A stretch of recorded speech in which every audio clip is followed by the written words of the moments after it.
I like to think that Cal, tell me that you've got a problem already. Look, look, it's not the same thing this time. I promise. It's not the same thing this time. Okay. Okay, there we go. I pressed stream and it just said NVENC encoder has failed to something. I was just like, great, this is Yeah. just what we want. The NVEC encoder not doing the stuff it needs to do. If I had a pound for every time the NVENC encoder just failed, Yeah. I'd yeah. have a pound. Okay, so, ladies and gentlemen, welcome. For those of you who are unsure why I'm laughing, this is the fourth episode by now, and every single episode of the Tangent Tavern starts with Callum having technical difficulties. We don't plan this. It's not like a thing. It's just not a meme. It just happens. every single time we click go live, Callum will then message me saying, "I've got a problem," or something will go wrong. So what's gone wrong? The encoder hasn't worked. Yeah, it's working now. I just have to restart OBS. Lovely. I Okay. think it was because it stole the webcam from Discord. I hate that so much. Gotcha. Gal, It's a have you got a pain. new webcam? Because you are looking like you're looking nice in the picture. I got a new webcam about a month ago. But no, I've just changed the lighting, that's all. It looks really good. I don't know Thank if you. guys on my stream can see it, but Cal looks really good in that picture. Thank you, man. It's bringing out the. You've got cheekbones that you could cut yourself on. I've just realised that. I have. Like, I'm a little bit jealous. I'm not going to lie. Ristray, Yeah. thank you very much for the Prime sub. Oh, Cal, how have you been? I've been okay, but I've spent the last 48 hours trying to find petrol. Honestly, I hate people. I just hate people. It's see. annoying. Cal, I'm sure people don't know about this. So, like, if you're not from the UK, you may not know this, but there's a petrol shortage, and petrol and diesel, and it's completely self-inflicted. Yeah. There was no shortage. Media says, "Oh, there's a shortage." Everybody rushes out, fills up the tanks. Every petrol station in the UK is just a wasteland. It's a case of chicken and egg, isn't it? It's a case of art imitating life, life exaggerating art. If the media says, "Oh, by the way, there's a petrol shortage," then suddenly everyone goes, "There's a petrol shortage." As people in the chat are saying, it's toilet paper 2.0. It is exactly that. Yeah, exactly that. It really is. What we need is what I think would be really useful is some kind of link with Europe, some kind of market trade Why has nobody thought of this? union that Like, maybe some kind of a union. European coalition. Yes, the European. That's what I would have called it, the European Yeah. coalition. I love the fact that it's gone. Oh, we've taken our country back. Okay, and what are we going to do now? We're going to employ thousands of migrant truck drivers because we don't have enough. I'm like, Why is that? Because you got rid of them all. probably should have thought about that before you decided to be all in. England is not a very big country. All right, it's No, like very you, dense. You can walk across all of England in about 15 minutes. All right, it's not a very big country at all. The Proclaimers did it. They did. Yeah, they walked 1,000 miles and 500 miles, and then Yeah. 500 more. But Yeah. no, it's really not a very big country. And we're running out of food. We're running out of petrol. We're running out of bacon. That's what I've noticed.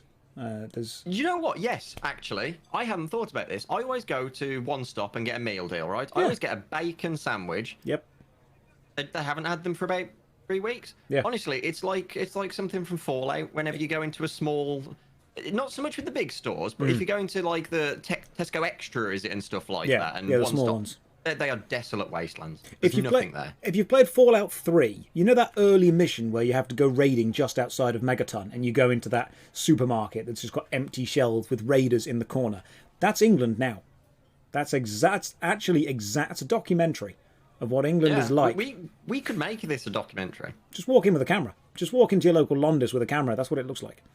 You know, it's very accurate. Fallout 3 was a very accurate prediction of what was going to happen. I think a lot of people didn't realise how little England produces. Like, we don't make much. Yeah. You know, we're good at, like, film and TV. Black Mirror was all right, but we don't make Oh, was a that lot of us? stuff. Yeah, Black Mirror was actually filmed I around... love Yeah, Bandersnatch. yeah, it was filmed that around was the- London. Okay, that's awesome. Didn't know that. Someone says, I'm fairly certain I saw a ghoul at Morrison's today. Yeah, you probably did. Pixelana, good evening to you. In fact, good evening to everyone in the chat. Hopefully you are having a lovely day. Now, Cal, I don't know if you managed to catch, but I put out a video about Command and Conquer because I wanted to do some retro games. The reason I wanted to stretch into a different channel is because I feel that I can do 2 good videos a week about the MMORPG industry, and a third is just kind of okay.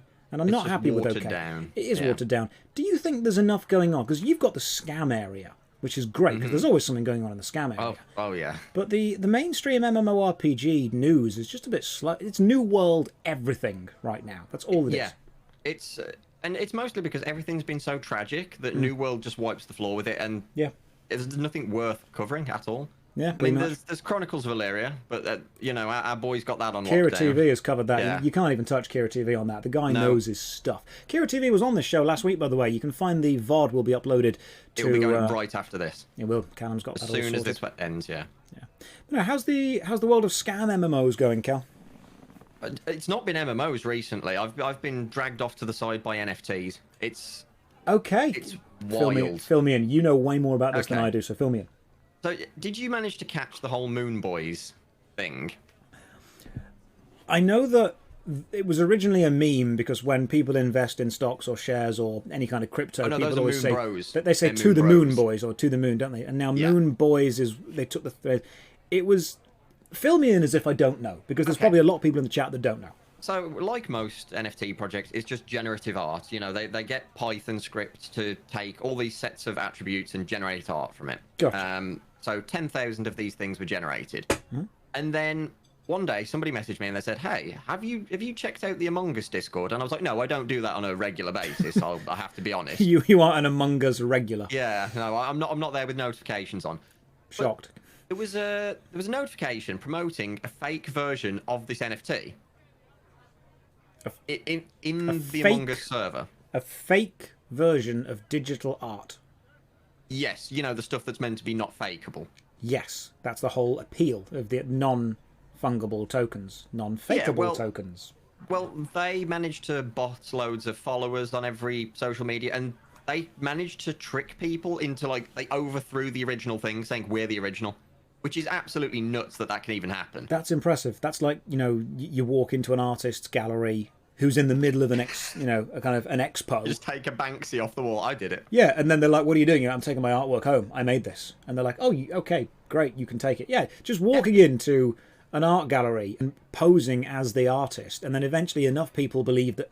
No, it's different. It'd be like setting an alternate art gallery up across town, showing artwork that looks really similar to the original, but convincing everyone that you're the original and they copied you? Yeah, so it's a little bit wacky. It doesn't make a whole lot of sense, but this got deeper. And as with everything, like everything's a rabbit hole. That's my new saying. Everything is a rabbit hole.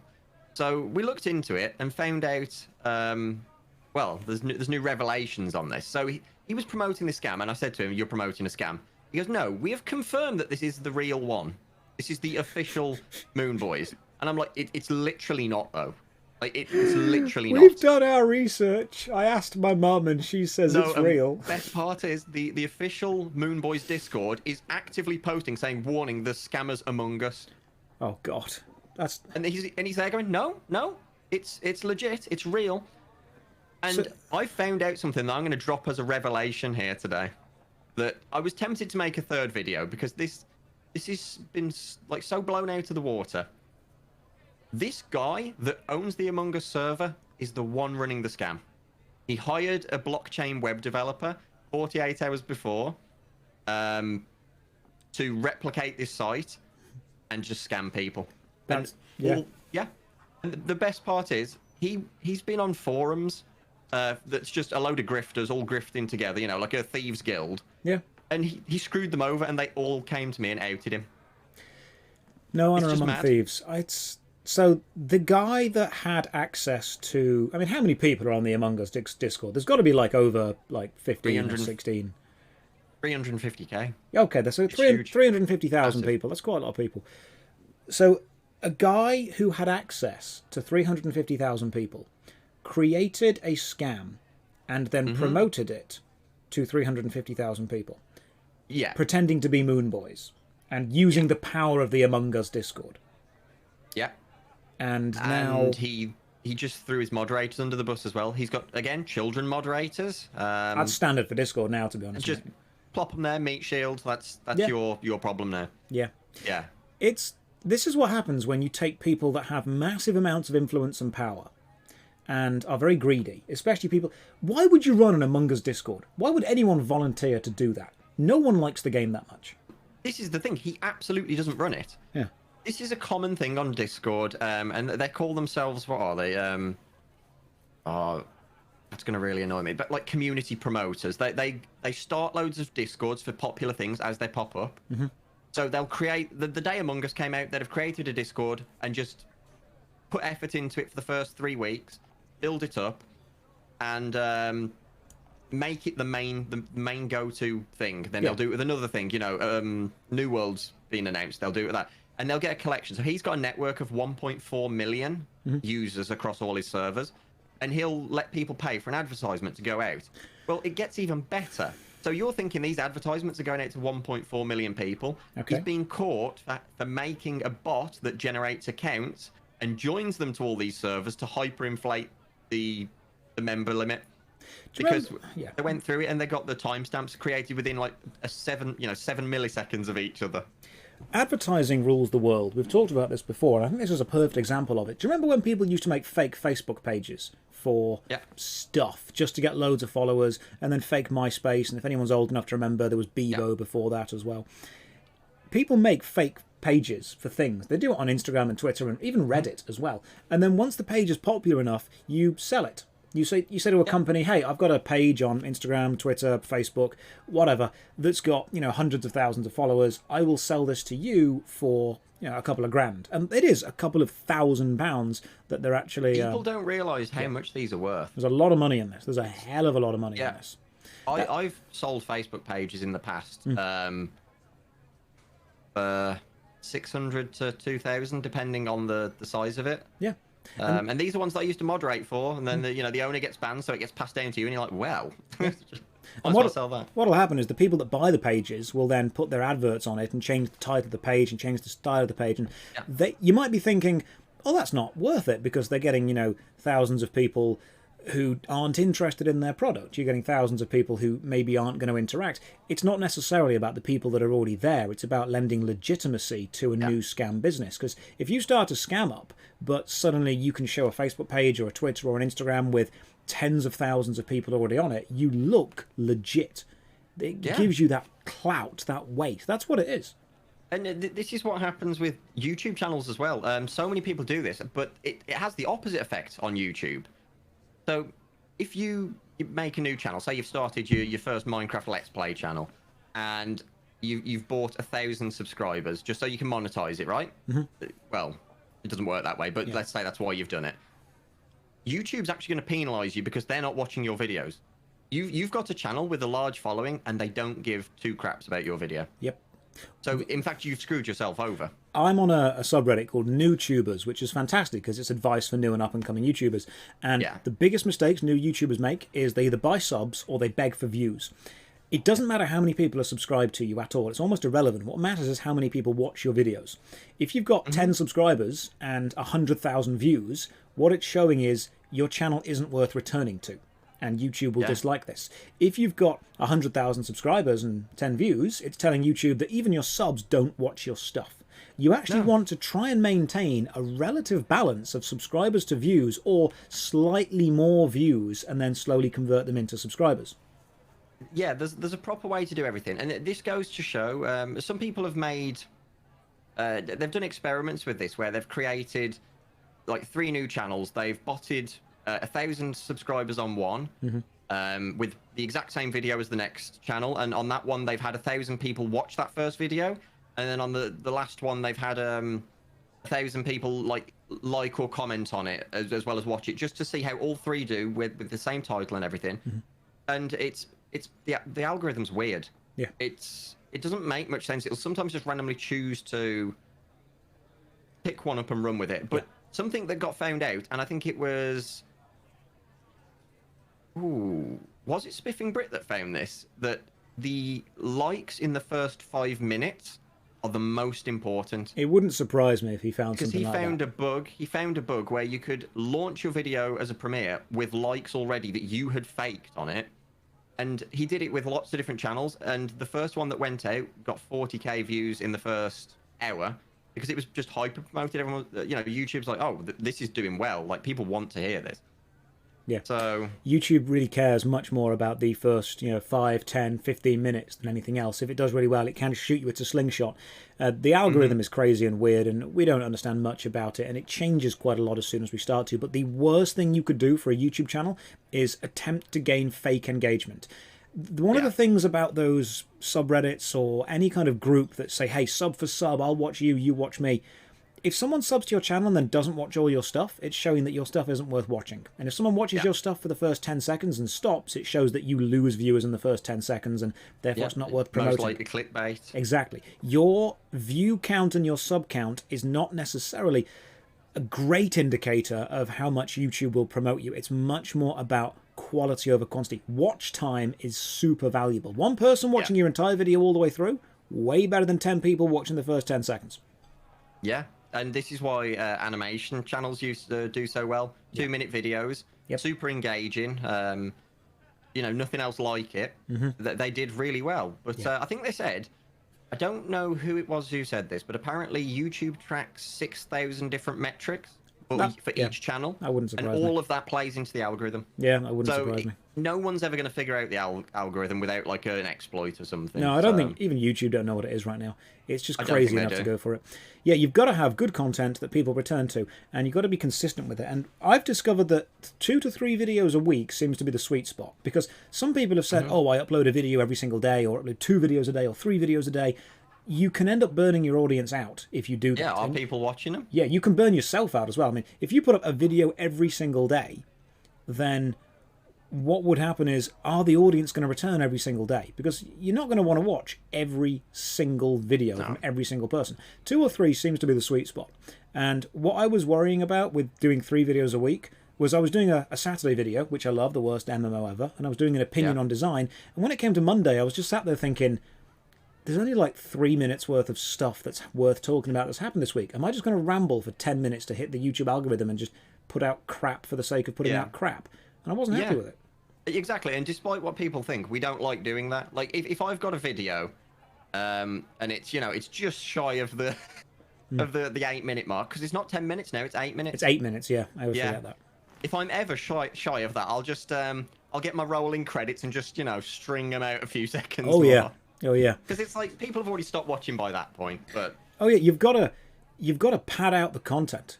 The super long intro is vital for the padding out of the content. Absolutely. It's why people say, hey, like and sub, but then we're going to do this, but then we'll do this. And you're watching the second count.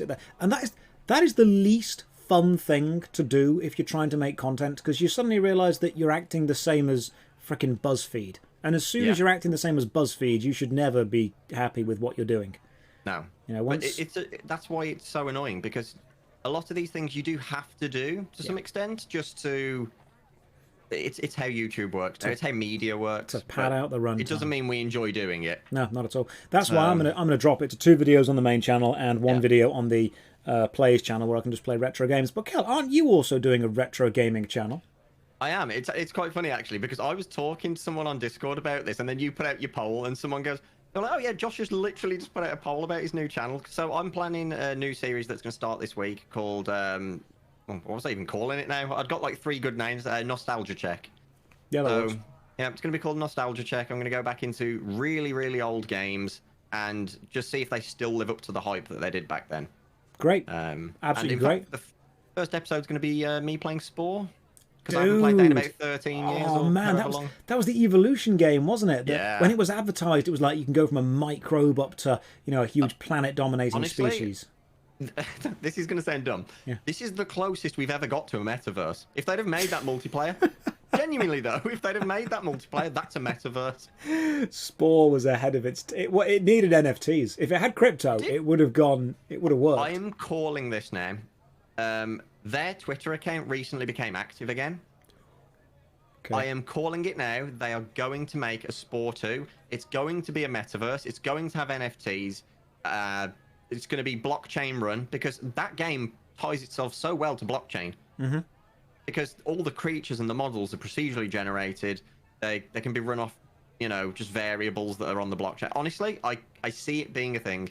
And then if You heard it here first. If they're procedurally generated, there's obviously huge variation. So you could create NFTs on the fly of things that are made. Yep. You could breed creatures, sell the NFTs. And this is one place where I do think, because a lot of people have commented on my videos thinking that I just bash on NFTs and that I don't want to see the positives in them. I do see a lot of scenarios where we could have NFTs and they could work in gaming and they could be something. This, if this remake of Spore happens, I could see it working there. Yeah, we don't hate. A system itself, a mechanical process isn't inherently good or bad. It's what it's then used for. And my main issue with NFTs right now is they seem to be used for the sole generation of profit. No one actually cares about the emotion behind them or the story behind it. And yeah, you're collecting digital art, but no one is sat there looking at their art going, I'm enjoying this. Everyone's going, okay, cool, how can we sell this? How can we make money from this? I don't believe there's any emotional artistic value to what they're doing beyond making a second financial system. Exactly. I mean, are you aware that I have made an NFT? I am. My first NFT, yeah. So it's funny because somebody commented on that video saying that I'm an idiot because even making a NFT, ironically, is still, what was it? Thieving from people. And I was like, right, here's the difference. I made this and I told you it's worthless. I didn't advertise it with any, promises attached to it. I said, I have made this thing. It is worthless. There are only 25 of them. If you want something worthless, buy it.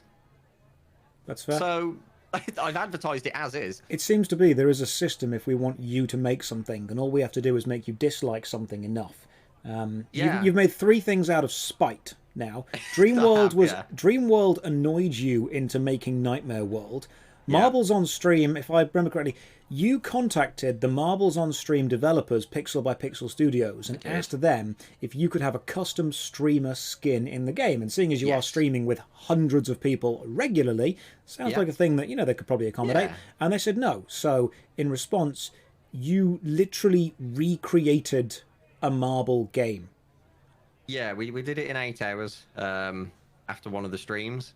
And it was a lot of fun. We just got people throwing random assets at us. They're just like, can you use this ramp seesaw thing for anything? I was like, yeah, chuck it in, let's go. But yeah. So it was literally a case of, I'll make my own. I'll make my own marbles with blackjack and hookers. And then 8 hours later, you had an actual working Marbles on Stream game. And you had other people logging into that and marbles represented by their names and they were involved, weren't they? It works exactly the same. Exclamation mark play in the chat joins you into it. Okay. So it works just the same, but we did break it last night on stream. And then you hated NFTs enough to make one of those out of spite. You've made 3 things out of spite. How did you break the Marbles game? People were so excited to try it out that about 90 people just spammed play at the same time. Okay. And I hadn't added a queuing system to add the marbles spawned into the game. Oh, so it was trying to spawn multiple at the same time. I see. So it just deaded. It just exited out. Yeah. But when it's, span across a few seconds, it's fine. Yeah, you just make it slow. You could probably add a queuing system in quite easy. I'm not sure how hard that would be to do. I've already started doing it. It's like a 10-minute job, but I just didn't think to do it. That sounds like a thing you would do. Yeah, we need to do more things out of spite. Yes, spite is quite fun. It's a good motivator. When someone says, "Hey, you can't do this," and was it Lamborghini that was made out of spite? I'm sure it was. It was Lamborghini. It was Ferrari was teasing the dude. Years and years and years ago, before Lamborghini was a thing, Ferrari was just taking the piss out of the guy, and the guy went, fine, I'll make my own supercar, and made Lamborghini, and now that's just one of the world's top supercar ranges. Yeah. People think money's the biggest motivator. It's not. Anger and spite. Anger and spite. Money helps you achieve things. Motivation is what gets you there, and motivation and spite is a big motivator. Wanting to do something to prove someone wrong, it's a huge thing. Massive, yeah. It's a huge thing. Works every time. Red Sky has put in the chat an interesting point. Is a RuneScape party hat sort of an NFT? It's an item that exists in limited quantity within a virtual space that can be traded to another user and has value attached to it given by the users, but no actual official real value. true. So the only difference that I'd say, I mean, literally the only difference is one. So the NFT I made 25 of them for 25k subscribers. If I make any more, they're not from the initial batch. They're labeled differently. So you can tell that more have been created. Right. Party hats, Jagex can go in and change a few numbers. I mean, we've seen them spawn them in as jokes and stuff on live streams. Yes. And delete them after, but that just shows that they can do it. So it's not an NFT because it's not non-fungible. You can. They could still make more if they wanted to. If I gave you one of the original ones and I gave you one that I'd created 10 minutes ago, there'd be no difference. Can you tell the difference? Yeah, exactly. For a party hat, there'd be no difference at all. Yeah. I get it. So Cal, if we're going to move into the classic video games area, which I think we should, because someone was saying on the YouTube video, there is a lack of classic retro gaming YouTubers who are analysing with any level of educated critique. There are a couple of people who replay them and say, I like this was good. But what we want is to really get into the nitty-gritty of the game's mechanics. And one of my favourites, my favourite channels for doing this is Accursed Farms with Ross and his Game Dungeon series. I love watching Ross replay old games on the Game Dungeon. What do you think you're going to be able to bring to the classic games YouTube area? Well, I'm hoping, like you say, an honest critique of the game. You know, no holds barred with this. But also, I am someone who has played a lot of games when they first came out and never played them since. So possibly some of these games I'm going to be playing, I haven't played in 14 years, despite the fact that I actually really enjoyed them back then. Completely agree. Yeah. So my plan is not to be promoting something that I've liked all along and, that I still enjoy. It's not like I'm going to be jumping in and saying, oh, RuneScape, nostalgia, is it still good? Well, I think it's good. I'm still playing it daily. We need to go back and say, right, what did we enjoy back in the day that we haven't played recently that we think is great? And I guarantee, someone's just said in the chat, you will end up making your own classic game out of spite. You'll find a game that you really enjoyed as a kid, you'll replay it and you'll be like, oh, this is not very good, but it can be better. And then in like... Spore 2 NFT edition by me. I mean, it'll take you like 8 hours, maybe 9 hours if you want to really nail the graphics, but we could probably have something like that out. We can do it. But a lot of people, it seems that there are hundreds of thousands of video games, potentially millions by now. Yeah. But the big popular games that came out every year, most of us played them. It's the 80-20 rule, the Pareto principle. I'm willing to bet that the majority of people played 20% of the games that got the most funding, the most advertising, the most popular stuff every year. So when you say to someone, hey, did you play and you name a childhood game, chances are they played it too. What games are you looking forward to going back and to replay it? Chat, same question to everyone in the Twitch chat as well. Me and Cal are going to replay classic games. And if it's a classic game that has multiplayer or that needs multiplayer, we can just play together. We'll make it happen. What games are we replaying? Because I'm going to replay Nightfire for the PS2. That was a James Bond first-person shooter game, and I've got good memories of playing that with my brother. Simpsons Hit and Run. Oh, the best Grand Theft Auto, without a doubt. Exactly. What else could we do? Simpsons Hit and Run. Let's just stick with the Simpsons Hit and Run for a bit. My first GTA. How good was that game? Honestly, it was amazing. I used to just love glitching it. Yep. Like, there were so many funny bugs. Like, I remember one where if you drove any car like parallel to a wall and you got it perfectly parallel, it would just start sidewinding off and just like fly off into the sky infinitely. Did you make sure to find all of the hidden cars in every single map as well? Yes. So you had outside Burns Manor, you had the rocket car, and then you had the monorail that you could get to, and then there were loads, weren't there? There was the huge big Mr. Plow truck that you could get, but that was one that you bought and then it was transported to you. There were loads and loads and loads of hidden cars that you couldn't, because you go to a phone booth and have a car delivered to you, couldn't you? And because you bought the cars, then you went to a phone booth and you had one delivered to you, but there were hidden cars in every mission that you had to work your way through and get to. And it was a great thing because no one actually knows what the map of Springfield looks like. It changes almost every season, and every level in that game was a different version of Springfield, wasn't it? Yeah, I'm pretty sure it was. Yeah, none of them were the same. Like, you'd got Moe's Bar, and then something next to it was different every time. Yeah, Moe's Bar, and one level had the Truckosaurus thing next to it, which was a huge, big part of the actual game. And then there was, I remember, I think it was Lisa's level being really hard. Like there was a race across town. Anything to do with Lisa was difficult, wasn't it? Yeah, they were not Really easy difficult. games. Yeah, people in the chat are saying Twisted Metal. I played Twisted Metal World Tour a lot on PlayStation 1. Car versus car battle royale game. So you chose a car and you had like a policeman who had electric sirens shooting out, or a dude called Axel, he was the guy that I played as, who was just a guy with massive huge truck wheels on his arms and would just drive around. You had Twisted Metal had, the bad guy was called Sweet Tooth, and he drove around in an ice cream van, like a clown, big head thing on the top. You've probably seen him before, but yeah, we played a lot of Twisted Metal when I was a kid. I'm going to be playing Burnout as well. I used to love Burnout. Are we on about Oh, we on about Burnout 3 Takedown? we are. Oh, how good was this game? Burnout had me addicted, and I don't know why. Like, compared to other games, this just hooked me. Do you still occasionally go on to YouTube, or do you do what I do? When you're walking somewhere, you open your phone up, you go to YouTube, you search Burnout 3 OST, you put the original soundtrack on, and you listen to it while walking through town. I've got it on my Spotify. Yeah. Yes! It's in there with the Halo heavy metal. Yep. What else have we got in there? Need for Speed Underground. Oh, God. Why is it car games had such good soundtrack? I mean, I'm going to be honest, I think some of the best soundtracks were Burnout 3 and the Tony Hawk's Pro Skater games. Yes. Oh, that's another one I'm going to have to go back and play. I started off on Tony Hawk's Pro Skater 2, so to me that was the one that I go back and play. But a lot of people say their first experience was Underground, and they played that one. Which one was yours, Cal? I think Underground was my first one. The first one that I remember, anyway. Ooh. What I happened to might have played skateboard some games? before it. Did you ever have the skateboard, the actual physical peripheral that you could stand on? I think it was like Tony Hawk's Ride or something. Yes. It was an actual skateboard. No, I don't think I owned it, but I remember having a go on it. Yeah, did anyone own it? Because I didn't own it. I don't know anyone that did. It did No, I don't not know do anyone well. who owns it, but I know lots of people that knew people that owned it. You know when Yeah, it people didn't do well. You know when people say to me that VR is the future of gaming, I'm going to remind them that we couldn't even use a skateboard for a skateboard game.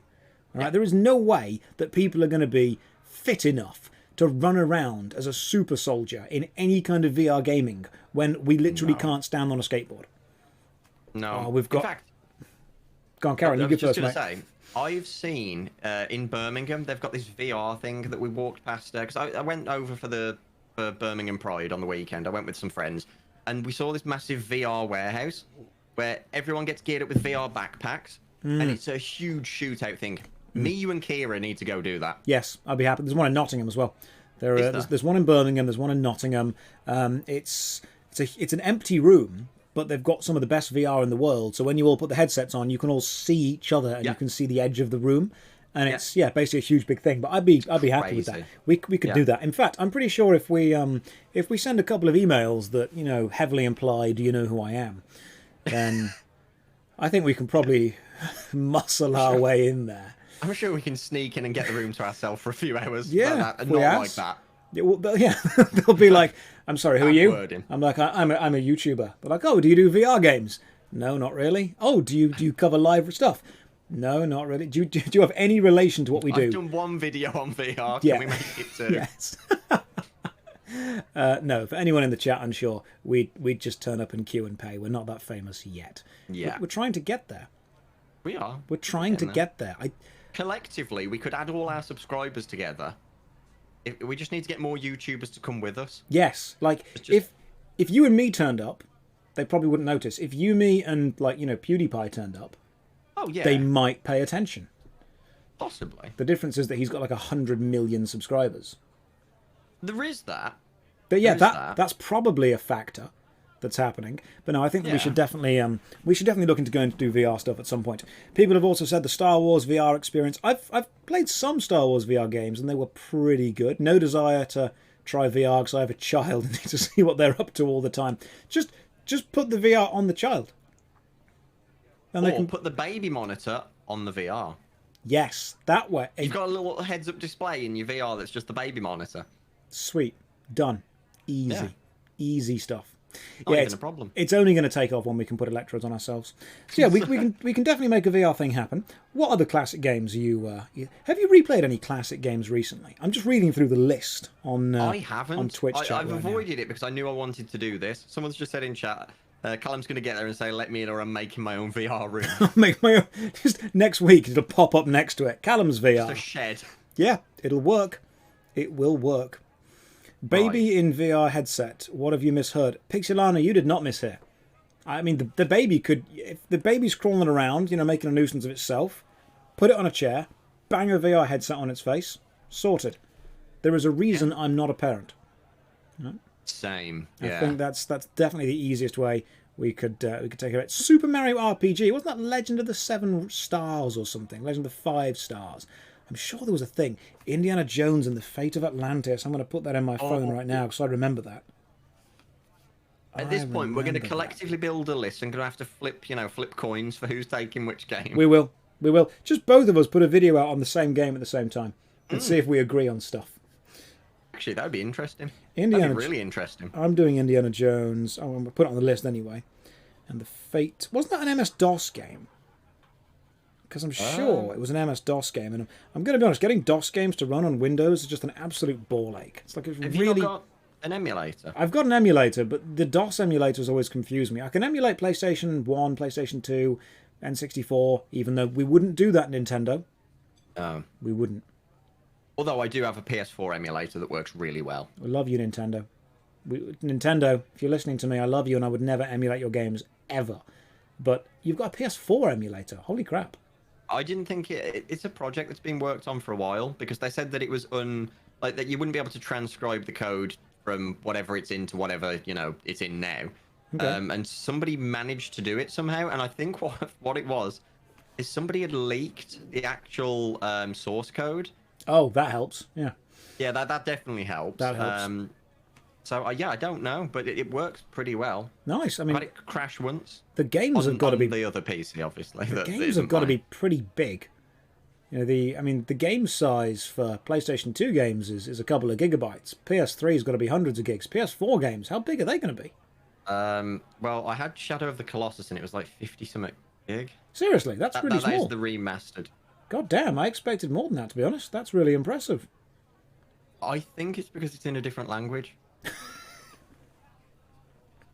That might be why. I mean, like programming language, not like it's in Japanese. I was thinking like you were playing like a random Italian game or something, and you were there going, "Yes, if I understand this story." Colossus. Yes. No, it's a me, Chris Pratt. Oh yeah, I forgot about that. That's What's going to news, happen? isn't it? Is Chris Pratt going to do his actual voice? Like, is it one of those That's what I was trying to picture. sucked into a video game kind of things? Is he going to do his voice? Oh look, I'm Mario. Or is Chris Pratt actually going to have to do an Italian voice? Because I think that's I don't offensive. think he could pull it. Yeah, it's offensive, and I don't think he'd pull it off. No. I think he's gonna go for kind of like a New Yorker. Like, hey, yo, it's me, Mario. I really hope he does that, just because I want to see the shitstorm. It's going to happen. It's gonna be Sonic all over again. Oh god! Look, the internet fixed the Sonic the Hedgehog movie because we saw some screenshots and we went, "That is the worst thing we've ever seen. Fix it." And then I went to go and watch the Sonic movie. Have you seen the Sonic movie? I haven't. It's actually quite good. I genuinely haven't, but I it's on my list. I'm not going to lie, it's actually quite funny.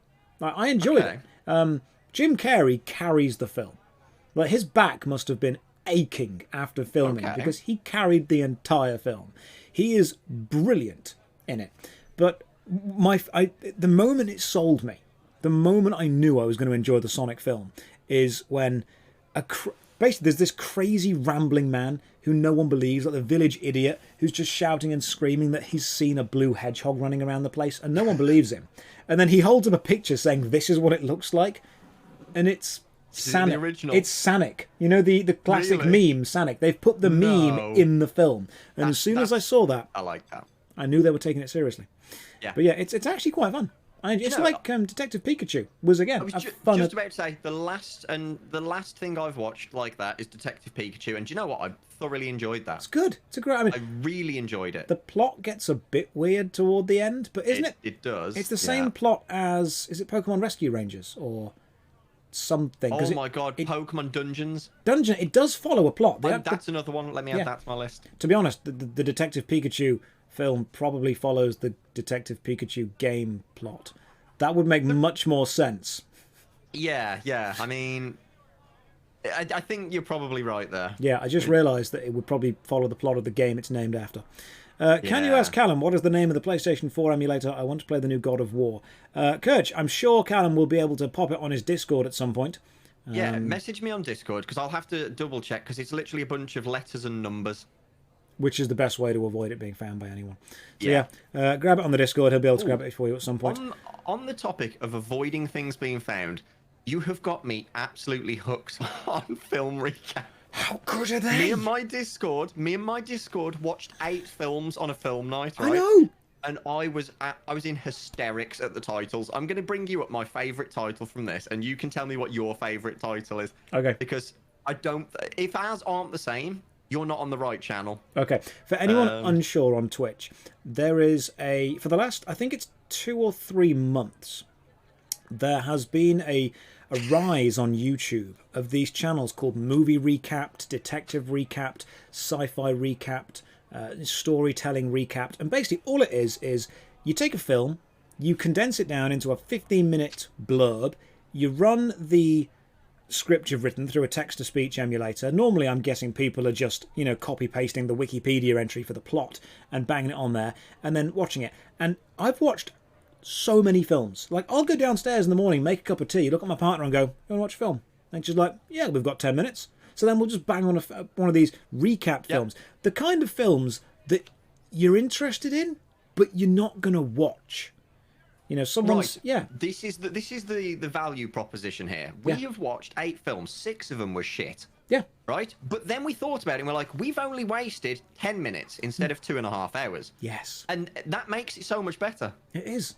It is, because I see all these things on Netflix, and I'm like, that film looks pretty good. And then I find a recapped, and I'll watch the recapped, and if the recapped is good, I'll think, I'm not too bothered about the twist or the plot or the story, but I want to see the artistic integrity of the film, I'll go back and watch it. But if I watch the recap and it's crap, I'm just thinking, yeah, no point watching it now. Yeah. I found mine with my favourite title, right? Should we explain why the titles are weird? Yes, so obviously a lot of publishers auto-search for their films to see if they've been uploaded anywhere. They search for variations of the name with like capital letters in the middle, like exclamation marks instead of eyes. So they still get caught even with slightly different names. So instead, they put kind of like a line from the plot as the title. So there's a film here that's called US Government Secretly Enslaves Logan Paul in Underground Facility. And I'm going to link it in chat. Because I know that no one's going to believe me that this actually exists. It's so stupid. Yeah, the people that are making these YouTube channels are clearly not doing it with the permission of the film or the rights holders. So they are trying so hard to hide any identifiable information. Some of them, the titles are pretty obvious. Man discovers a planet where apes rule the world and humans are slaves. Pretty much, we're all going to guess that that's Planet of the Apes. But then you linked me. Yes. Earth 2. But then you get some of them,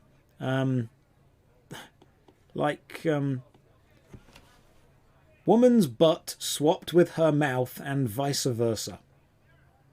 That's the actual plot of the film, and that's the thing in that it's absolutely ridiculous. Splicing kangaroo, bird, and human DNA I watched goes that one wrong. earlier. It's a good one. Brilliant. That's 10 minutes long. I'm probably never going to watch the film, but I'll happily watch a 10-minute recap of that film. And Where's you look at them. The other one. Oh, they're just so dumb. They're just so... I'm trying to find incredible. The stupid ones. Yeah, Yes. That's the one I watched today. Their brand new one. No one believed this creature exists until one day, ... And it's about ice trolls coming from Scandinavia to rule the world. Yep. An unpopular high school student gains superpowers due to a bite from a radioactive dragonfly.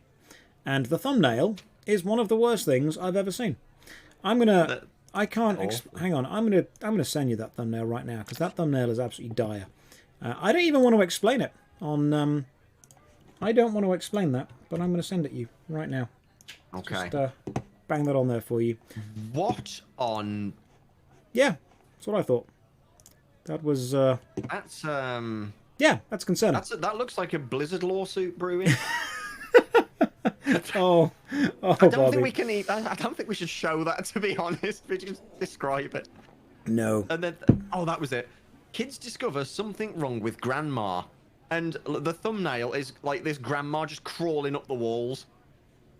It's What film was that? Because it was The Visit. that's actually a really good film. It is. Have you seen that film? The whole long version. No, I haven't, and I don't want to anymore because in this short one, it was nice and calm. The entire Yep. film was boring, and then boom, jump scare out of nowhere while I'm taking a sip of warm tea. All down me. Genuinely, The Visit is a really good film. It's an M. Night Shyamalan film, but it's Shyamalan. It does well when he doesn't have money, because some directors really shine when you force them to direct within their budget, within their limit. If you give Yeah. M. Night Shyamalan too much money, he ends up trying to be really good and ends up not being good. But It's all CGI budget, and Yeah. it just yeah, you give him he nothing. falls back on the CGI, and it doesn't hit really, Yeah, does it's it? M. Night Shyamalan Ding Dong. You give him less money, he ends up making a really good film. Quentin is good operating on tight schedules and tight budgets, yes. Yeah, it is. You've got certain... This is a thing I try and teach in schools or colleges or unis whenever I teach anything. Limitation breeds creativity. Yeah. When you don't have a lot to work with, when you don't have the ability to just buy the answer, you are forced to come up with the answer on a low budget. Do you know who I really like the films of? Who? What's his name actually? That's a good question. Obviously that guy Ale- that you can't remember. Yeah. Alex Garland. Okay, what Ex films has he made? Machina. Oh, Ex Machina's the main one. I haven't seen Ex Machina yet. I've heard it's good though. Really? I have heard You're it's gonna good. love that. There's a scene that I like in particular where it's like super dark and you think something bad's gonna happen. You open the door and it's him dancing with two stripper robots.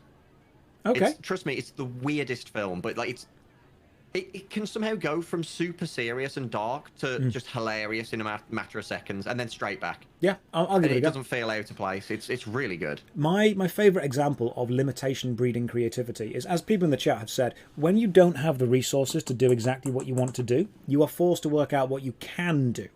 And sometimes that ends up being funnier. You've seen Deadpool, the first Deadpool. Yes.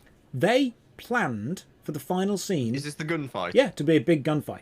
They wanted a gunfight in that scene. If you've seen Deadpool in the chat, you'll know that what actually happens is there's a scene where they go to have a gunfight. They ask Deadpool where the guns are, and he remembers that he's left the bag of guns in the taxi, and the taxi's driven off, and that's why he goes, fine, maximum effort, pulls out melee weapons, and the whole final scene is just a melee fight thing as they move around the area. That was through necessity. They didn't have the money to get all the guns. Yeah. But they just had to do a melee fight scene, which is much cheaper than using guns in films.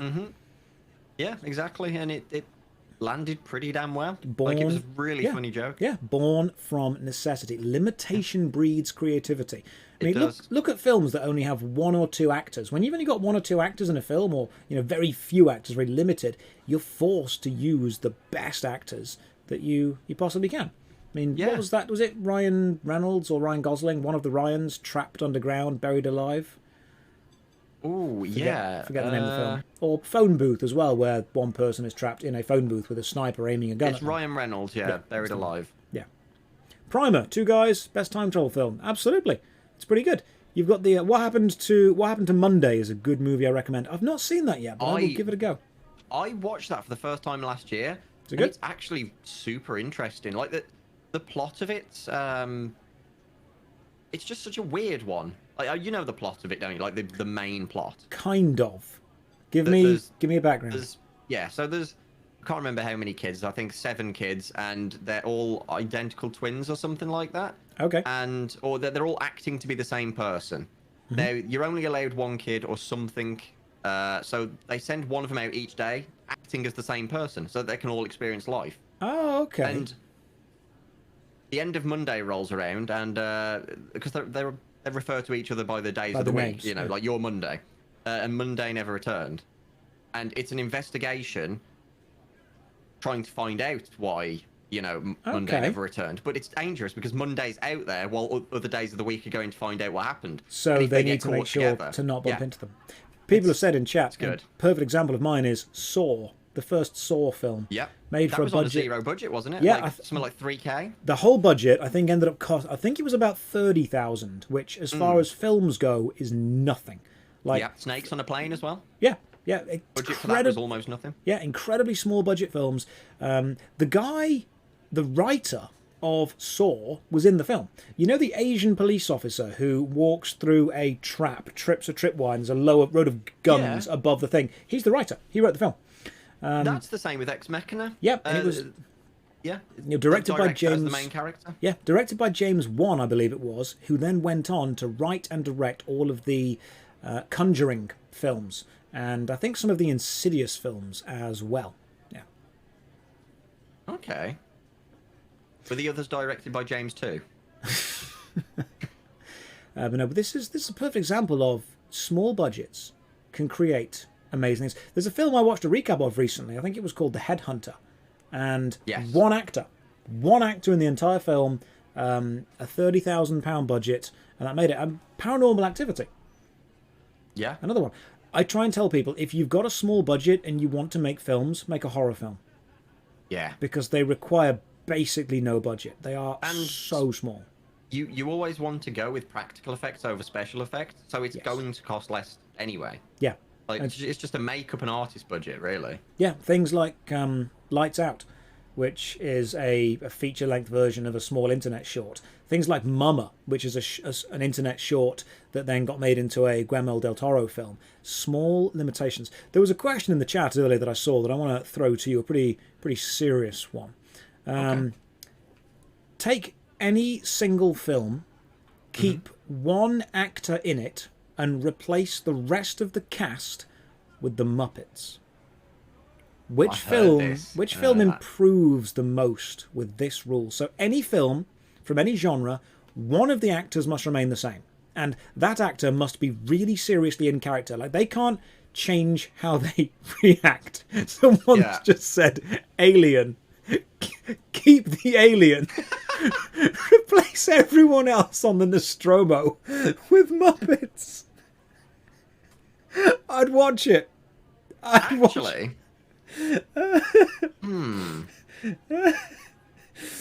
It's genius. It's Titanic. Okay. Titanic. The only person you keep is the dude that falls off and hits the propeller. Everyone else is Muppets. Interstellar, but the only person you keep is the daughter. It's just two Muppets in the space. It's just Muppets in space. I think Muppets in Space would be an amazing Forrest Gump, but the only male actor. Who would you keep in Forrest Gump, though? Because there's so many random bits. Box of chocolates. Fight Club, but you keep Edward Norton. If it was Fight Club, like, who would be the best character to keep as a human? The one that's taken it really seriously. Oh, I don't know. I mean, maybe Marla. Maybe if you're going to keep Marla in it, focusing really, really hard. Castaway, but keep Wilson as the... Oh, there are so many brilliant ideas. There's some really good ones. I'm trying to think of some absolute bangers that we could... Yeah. Die Hard.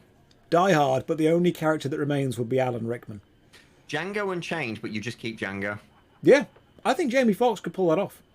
Yeah. I think he'd be super serious. You know, if an actor believes in something enough, you believe it with them. Yeah. I think Django Unchained would be super, super serious. You'd replace Leo DiCaprio with... He'd be Kermit, wouldn't he? Yeah, because I want to crank, keep Statham. I want to see Kermit doing the glass scene where he slams his hand down, cuts his hand open, and then just goes through it. And I want to see Kermit shoot someone. Yes, that's what I would want to see. The Room, keep Tommy Wiseau. The Room is just Tommy Wiseau's beautiful bit. The Ring, keep the TV. The Ring, the TV girl in The Ring. Yeah, what was her name? Was it Samara? I think that was her name. I think it is. Or was that The Grudge? 300. 300 with Muppets. But the only male character is Leonidas, leading an army of Muppets. Imagine the slow-mo side shot fight scene. You know when it goes slow and the camera's tracking them and they're all fighting through and they're doing the slow shield bash and everyone else is rolling over. Yeah, that with Muppets we could definitely do somehow. Saw 1 had a budget of 1.2 million, The Blair Witch was 30k. Ah, right, I may be thinking about the wrong one. I'm sure Saw 1 was a lower budget than that, but you've probably Googled it and you are probably correct. Yeah, that does sound about right, to be honest. 299 puppets and 1 Spartan. That would need to be the new name of the film. Classic films. Classic film, because what I wanted to do, and this was actually an idea I want to run by you, Cal. You know that film Recapped? Whole thing that's on YouTube right now. Would it work with video games? Ooh. Gaming Recapped. Because I Do thought... you know what? I think it would. I'm going to be honest. If any of the YouTube channels that I'm making fail, screw it. I'll just do that. Yeah. I'll just find... Bioshock, you could redo that plot in 15 minutes. I bet there's a lot of people out there who would watch 20-minute videos of video game plots I bet. summarized. Actually, yeah, I bet because of DRM, people can't even just pirate those games. Correct. A lot of them. Oh, Labyrinth, but keep David Bowie. Obviously, I think David Bowie would act even better because, I mean, to be honest, most of the puppets Labyrinth, anyway, weren't they? yeah, they were the Jim Yeah. Henson puppets, and they did really, really well with stuff like that. Actually, Jim Henson, he's the one who did the Dark Crystal. Yes, he recently, is. wasn't he? Yes. Have you watched that? I've seen the original years and years and years ago, but not the. Was there a redone version? They've redone it, and in fact, the other day they said that a new series is coming out of it. The first series I watched, and the fact that none of it is special effects, none of it at all. Mm-hmm. The scenery is beautiful. Yeah. Like there's a scene where they're flying through an underground cave with mushrooms and stuff, and it's all practical. Yeah. Built scenery. It's gorgeous. And it's going to age well. It's going to age really well. Exactly. Practical effects age so well because then when you watch them back in the future, you're like, this looks amazing. It looks good. Tomorrow New World's coming out. Is it going to succeed? That's the chat question we just had in chat. New World, Amazon's New World. Let's go. There's not enough content. There's just flat out not enough content. That was the review of Amazon's New World by Callum Upton. There's not enough content. Thank you, Cal. No. Yeah, you can see the 2-minute version on my channel later. Have we seen enough guides for it yet? Because I'm on the New World subreddit, and obviously we're all on YouTube. It has been theory crafted to within an inch of its life. People are going to start New World knowing exactly what to do to the unit of resource to gather. That also does back that point that there's not enough content, because if it's been theory crafted within a month of the beta, and now things changed in the beta all throughout, so if it's been theory crafted within a week, there's not enough content. Yeah. Or there's not enough meaningful content. Yeah. People know how to... People have already beaten New World. Yeah. I guarantee within the first week, we will have people running the hardest possible content with the best possible gear, and people will be asking where the content is. It's a great game if you want to play it casually. The framework's there. Oh, yeah. No one's going to play it. I think right now, New World is what I would be really impressed by if it was a smaller studio saying, hey, we've just made this. Yeah. I completely agree. It reminds me a lot of Rust, weirdly enough. Yeah, I can see that. It feels that level of quality, but, just a little bit more polished. Yeah. But honestly, the framework's there. They just need to hire some creative developers. Say, don't worry about in-engine stuff. Here's your toolkit to make fun stuff.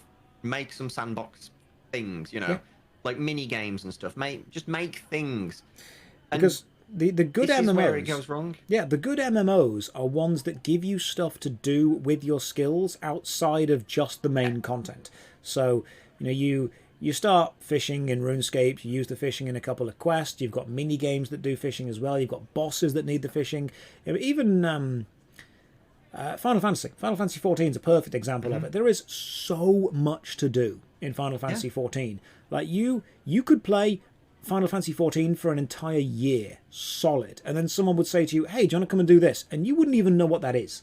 Yeah. Like there's so much stuff in the game, you can't experience all of it in any length of time. Yeah. New World, I really think you're going to have been able to see a lot of it in the first month or two. Yeah, this is going to be... It's not bad quality, it's just not long. It's exactly. So here's the issue with it. I think we're going to see a massive influx of players tomorrow. like an absolutely unprecedented amount. Yeah. Followed by 1 week down the line, when people have reached the max content, a huge drop off. If people are going to treat it as a one and done sandbox game, they're going to go in, get to max level, do the raid, and be like, well, I've beat the game. I don't want to be pessimistic about it because, No. contrary to popular belief, Cal and I don't actually like it when games fail. We enjoy games. We want games to do well. I would love... People always... One of the reasons World of Warcraft did so damn well was because it was able to become casual friendly and bring so many people together. And the reason we haven't seen that in a lot of media nowadays is there's so much choice that it doesn't bring people together. I would say the last thing that really brought people together was either the Avengers Endgame or Game of Thrones. Like, remember when Game of Thrones was in season 2 or 3 and everyone was talking about, like, it was the thing that everyone was talking about. Yeah. That'd be awesome. To have that kind of cohesion with the rest of society again would be great. I think we're not going to see that for a long, long time because everything is so cookie cutter. Yeah. And it's nothing to shout out about, you know, across the gaming industry, but it is compared to the other. So, like New World, it's broke the mold a little bit.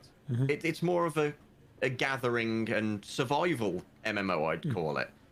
Now, that's game breaking for big MMOs, but it's not bloody crane fly, love it.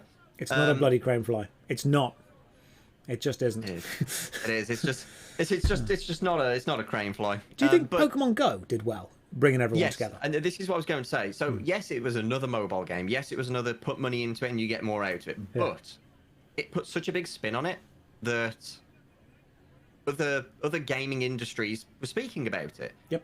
So World of Warcraft, yes, it was not the first MMO, but it was one of the first MMOs to come out with such a wide variety of content. Like, I don't know if you've watched their 10-year anniversary thing that they did, where they were talking about the fact they almost never released it.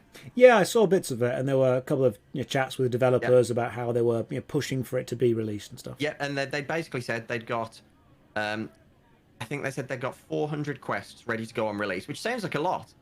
And then they were sat down, and one of them was panicking, and he was just like, no, we're going to do 2,000 for each side, for each faction, and we're going to launch with that. Because, you know, there needs to be more to it. Yeah. And this is something we've noticed whenever we're, like, aiming for our vertical slice for Nightmare World. Whatever you think is going to be enough, double it. If you think you've got enough content because it took you X amount of time to make it, double it. Yep. Because And someone's you're going to still gonna speed be short of run it. it. Someone's going to Yeah. speed run it all the way through. Yeah, you'll still be short on it. It's like, think about how long it takes to make a book, to write a book. You're talking hundreds and potentially thousands of hours. Yeah. And that's just writing it and then editing it and then checking it. And when you publish. Yeah, and when you lot sell of your time. first book, you've got thousands of hours. Someone will speed read it in 2 and then ask where the rest of the book is. Yeah. Yeah. It's true. Games are failing at doing that recently. It costs so much to make that the budget really is how much content can we make, and it's never enough. Yeah. People are talking about speedrunning New World to get to PvP, and that's another interesting one. New World has changed its PvP scaling, because previously the New World PvP scaling actually made it so almost every level was on a relatively even footing with another level. So at level 20 you could fight a level 40, and even though the 40 would have a slight advantage in skills, it was actually very, very skill-based and player skill-based, not character skill-based. And people didn't like that, did they? No. This has brought up like a really weird divide in the PvP community, because you've got the casual PvPers who want to jump in a couple of hours a week and actually engage in PvP. They don't want to be chasing the gear treadmill, chasing the level ups. And then you've got people that PvP all day, every day, and they want to put extra time in to advance their character. But you get people just steamrolling each other in that situation. WoW Battlegrounds is a prime example. Let me put forward an idea that I consider, and let me know your thoughts on this. Okay. A couple of people want to gain power in PvP and then keep it and then use the power to win, not necessarily their own personal skill. The fact that their numbers in the games are higher. And some people want to, use their own personal skill. And I've said to people, if you play for 100 hours and if someone else plays for 1 hour and you both PvP and fight, I would like it if it's still balanced. Yeah. And some people have said to me, oh, so you're telling me that someone who's played for 1 hour can, have an even chance against me who's played for 100? And I've said, no. They shouldn't, if you're good. Yeah, I said, no, it's not. Yeah, exactly. It's not about the numerical increases. It's about the skill increases. If you have played for 100 hours, then you should be good at the game. You shouldn't need numbers to back up the fact that you're still crap. If someone can come in with an hour of practice and beat you with your 100 hours of practice with the same numbers, you might need to face the fact that you might suck. Yeah. And easy solution to this is to have casual and ranked. Yeah. And make ranked a scaled, whatever gear you've got, it scales. Casual, you can, absolute power roll people. I think that's the best of both worlds, but it then puts the huge... This is what causes toxicity in PvP communities. WoW saw it. In fact, pretty much every game I know saw it. It's a solution, but it's not. It is. So many people have said to me that a new player with beginner armor and a beginner sword should not be able to beat a maxed out player with maximum armor and a maximum sword. And I said, what do you mean they shouldn't be able to beat? Do you mean they shouldn't be able to beat them mathematically, as in numerically? Your stats are simply too low? Because I don't necessarily agree with that. Do you mean they shouldn't be able to beat you because you are so good you would beat them in a fight? And that's what I agree with. If you are wearing the best armor and you have the best sword and you fight someone who's in the lowest armor and the lowest sword and it's a fair fight and they win, you suck. Yeah, I think the way that New World could solve this is have world PvP unscaled, because it's your choice to go there. If you're a low level and you go into a high level zone, you're going to get battered. Okay. It's that simple. Okay. Or have it that they scale to the zone's level, Oh. but only down. Okay. So if you're in a level 20 zone and you're level 30, you'll be scaled down to 20. Yeah. But if you're someone a else... level 20 and you go into a level 70 zone, Tough. You chose to go there. You shouldn't be there. So as long as you are always within your level zone, you will be at a safe level, on even footing, on a safe level. If you choose to go somewhere higher, then it's going to be there.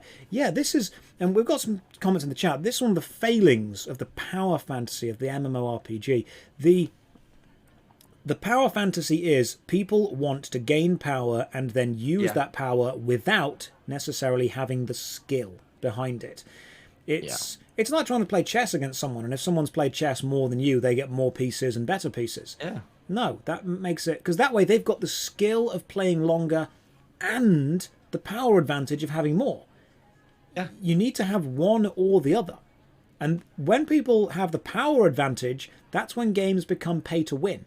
Because if the power advantage means more than the skill advantage, and eventually the game starts selling power, which it probably will do, that's when they absolutely will. Yeah. This is my one reason I'm skeptical of Do you New think World. it'll happen? I don't think it will happen. It will happen. Okay. Once they've got their initial sales, they don't care. There's no subscription fee, is there, for New World? I've said this before. If it's not a sub game, they will be making money somewhere else, and that's normally a cash shop. And the best selling thing in any cash shop is power.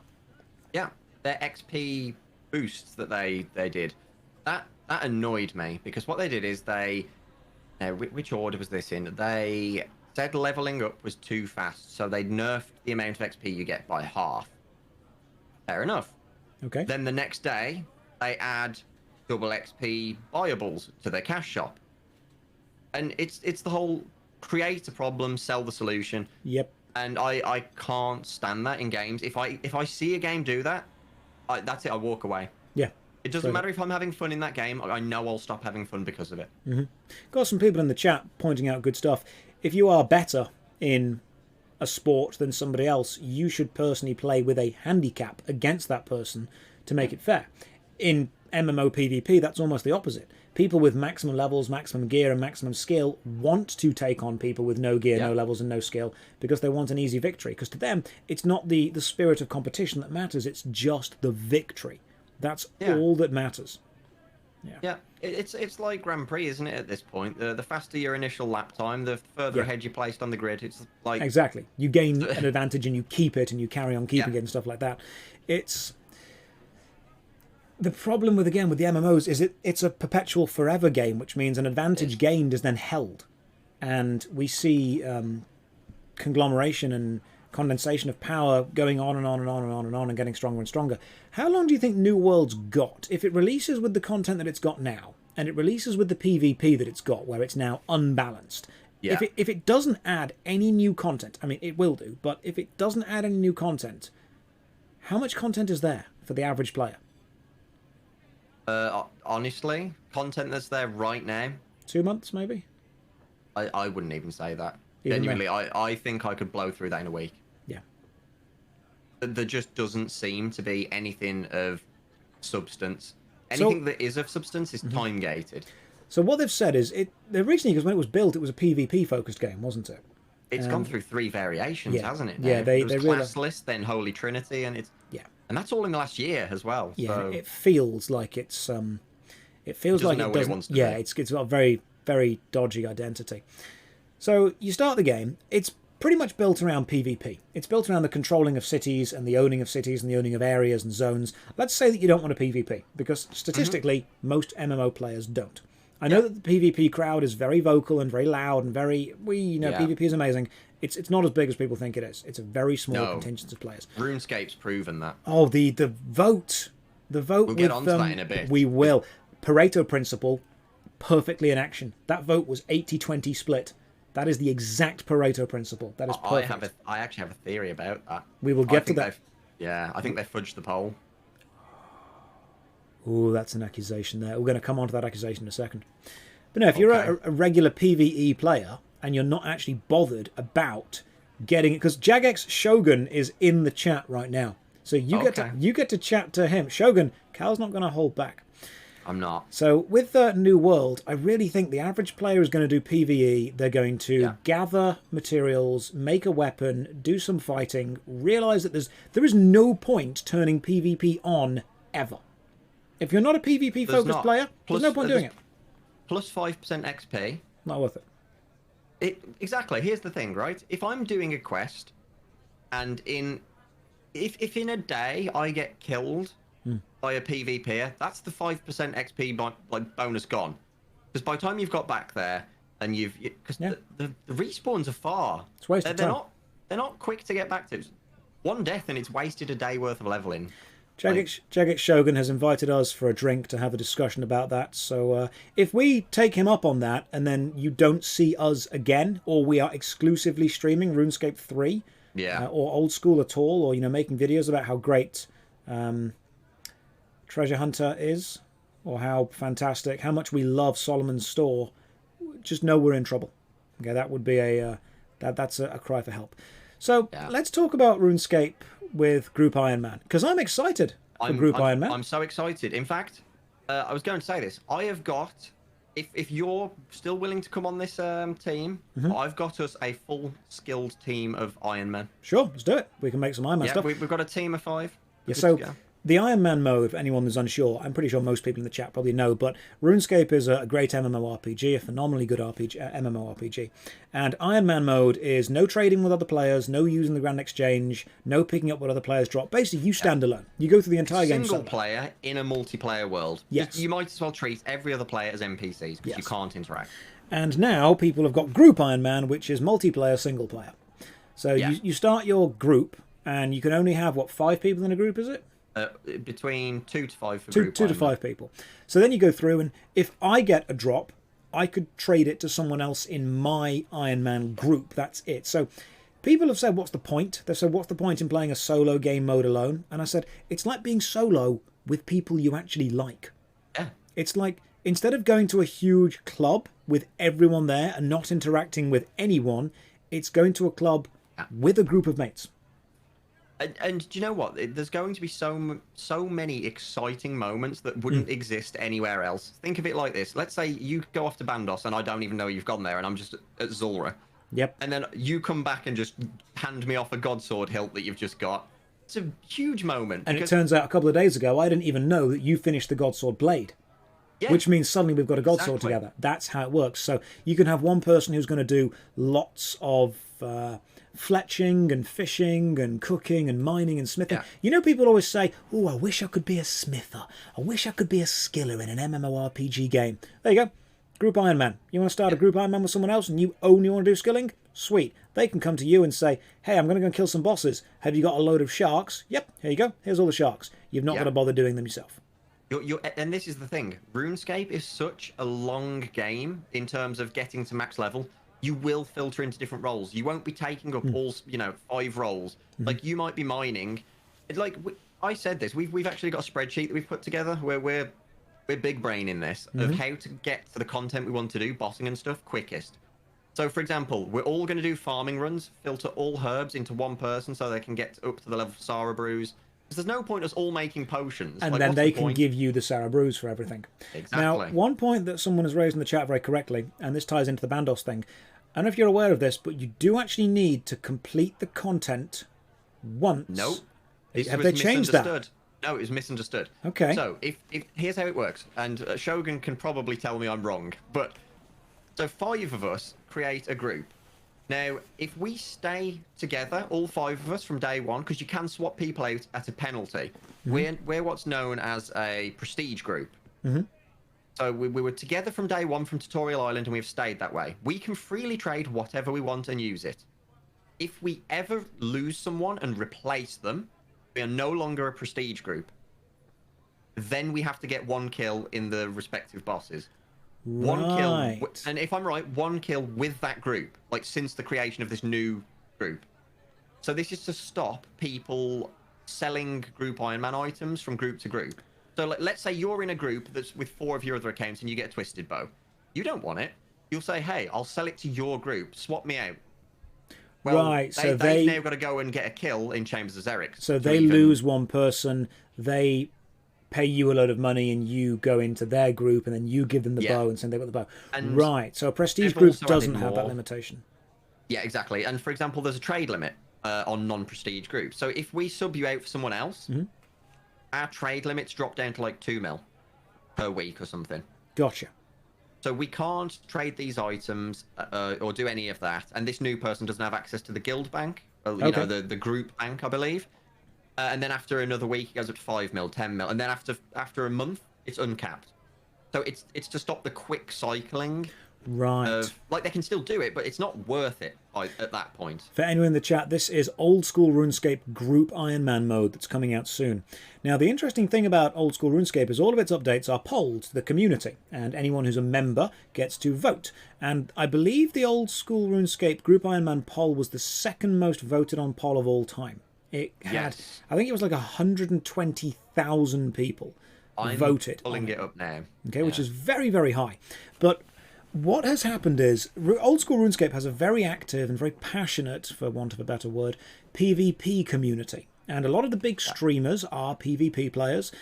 And a lot of PvP players in old school RuneScape feel ignored. Underrepresented. Yeah, that's perfect. By Jagex. They feel that there's not been enough PvP updates, and not enough PvP polls, not enough PvP changes.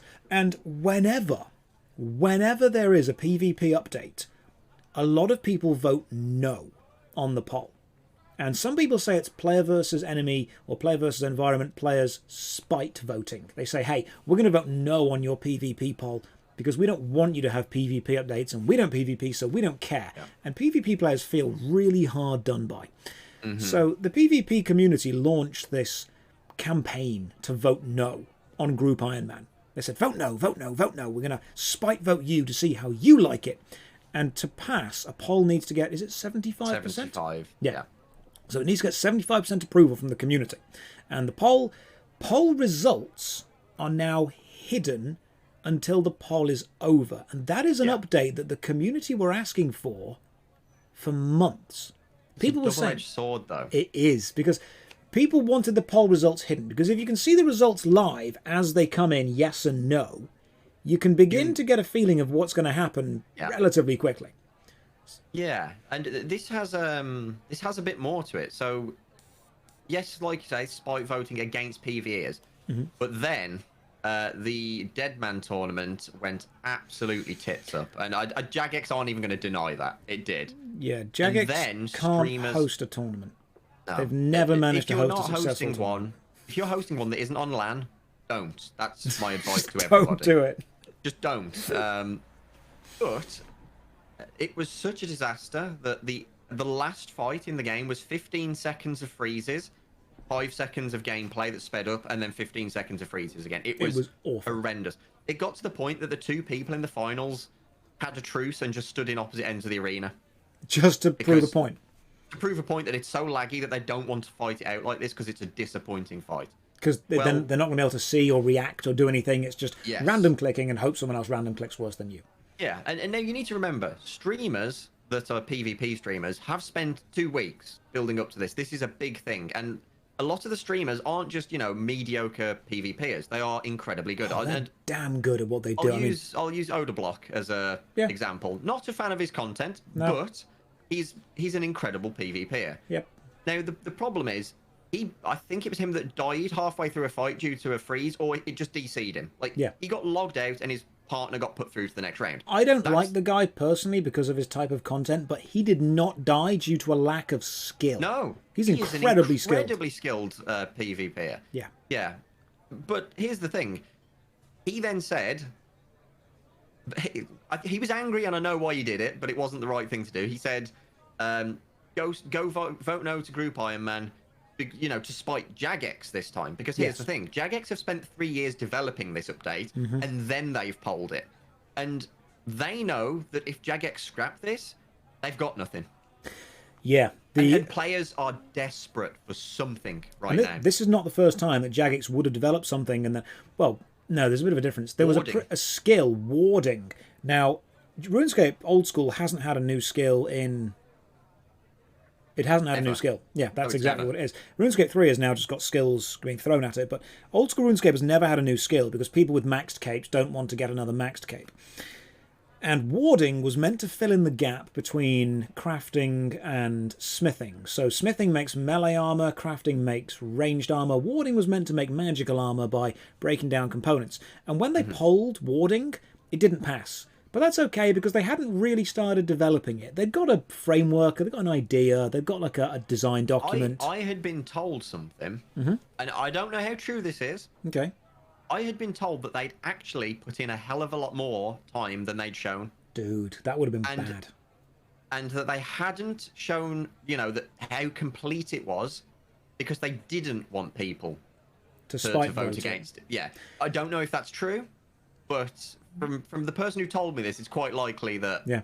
that's the case. So you don't show how much effort you put in just to avoid the spite vote, and it Yeah. never went through anyway. But to be fair to Jagex, they then didn't put warding into the game. Now they can make integrity changes where they say we are putting this into the game without a vote because it needs to happen for the integrity of the game. Yeah, The way that Group Iron Man was worded in the poll gives them an out because the first question was, would you Current like Group state. Iron Man as it is described in the blog in the game? And the first answer was yes or no. Now, if no won, then they could have repoll. just reworded it because it's like not as it was described. They could put it in a different way. Yeah. But it got through, it went through, even with all the PvP community spite voting to try and, force it to say no. It got through Yeah. with an 80% approval rating, 20% denial rating, and you've got issue with that number. That number is very, very specific to me because that's the Pareto principle. 80-20 split Yeah. everywhere. Now, I can't remember the statistics off the top of my head, but remember this. The first question was for everybody to Mm-hmm. vote on. The second one was Iron Men only that are members. Mm-hmm. So remember, these aren't inflated numbers. So that's much these are smaller. genuine players. Yeah. It's much, much smaller because the percentage of Iron Men, not very high. The percentage of members, probably pretty high, but even smaller still. It's massively reducing the pool of players.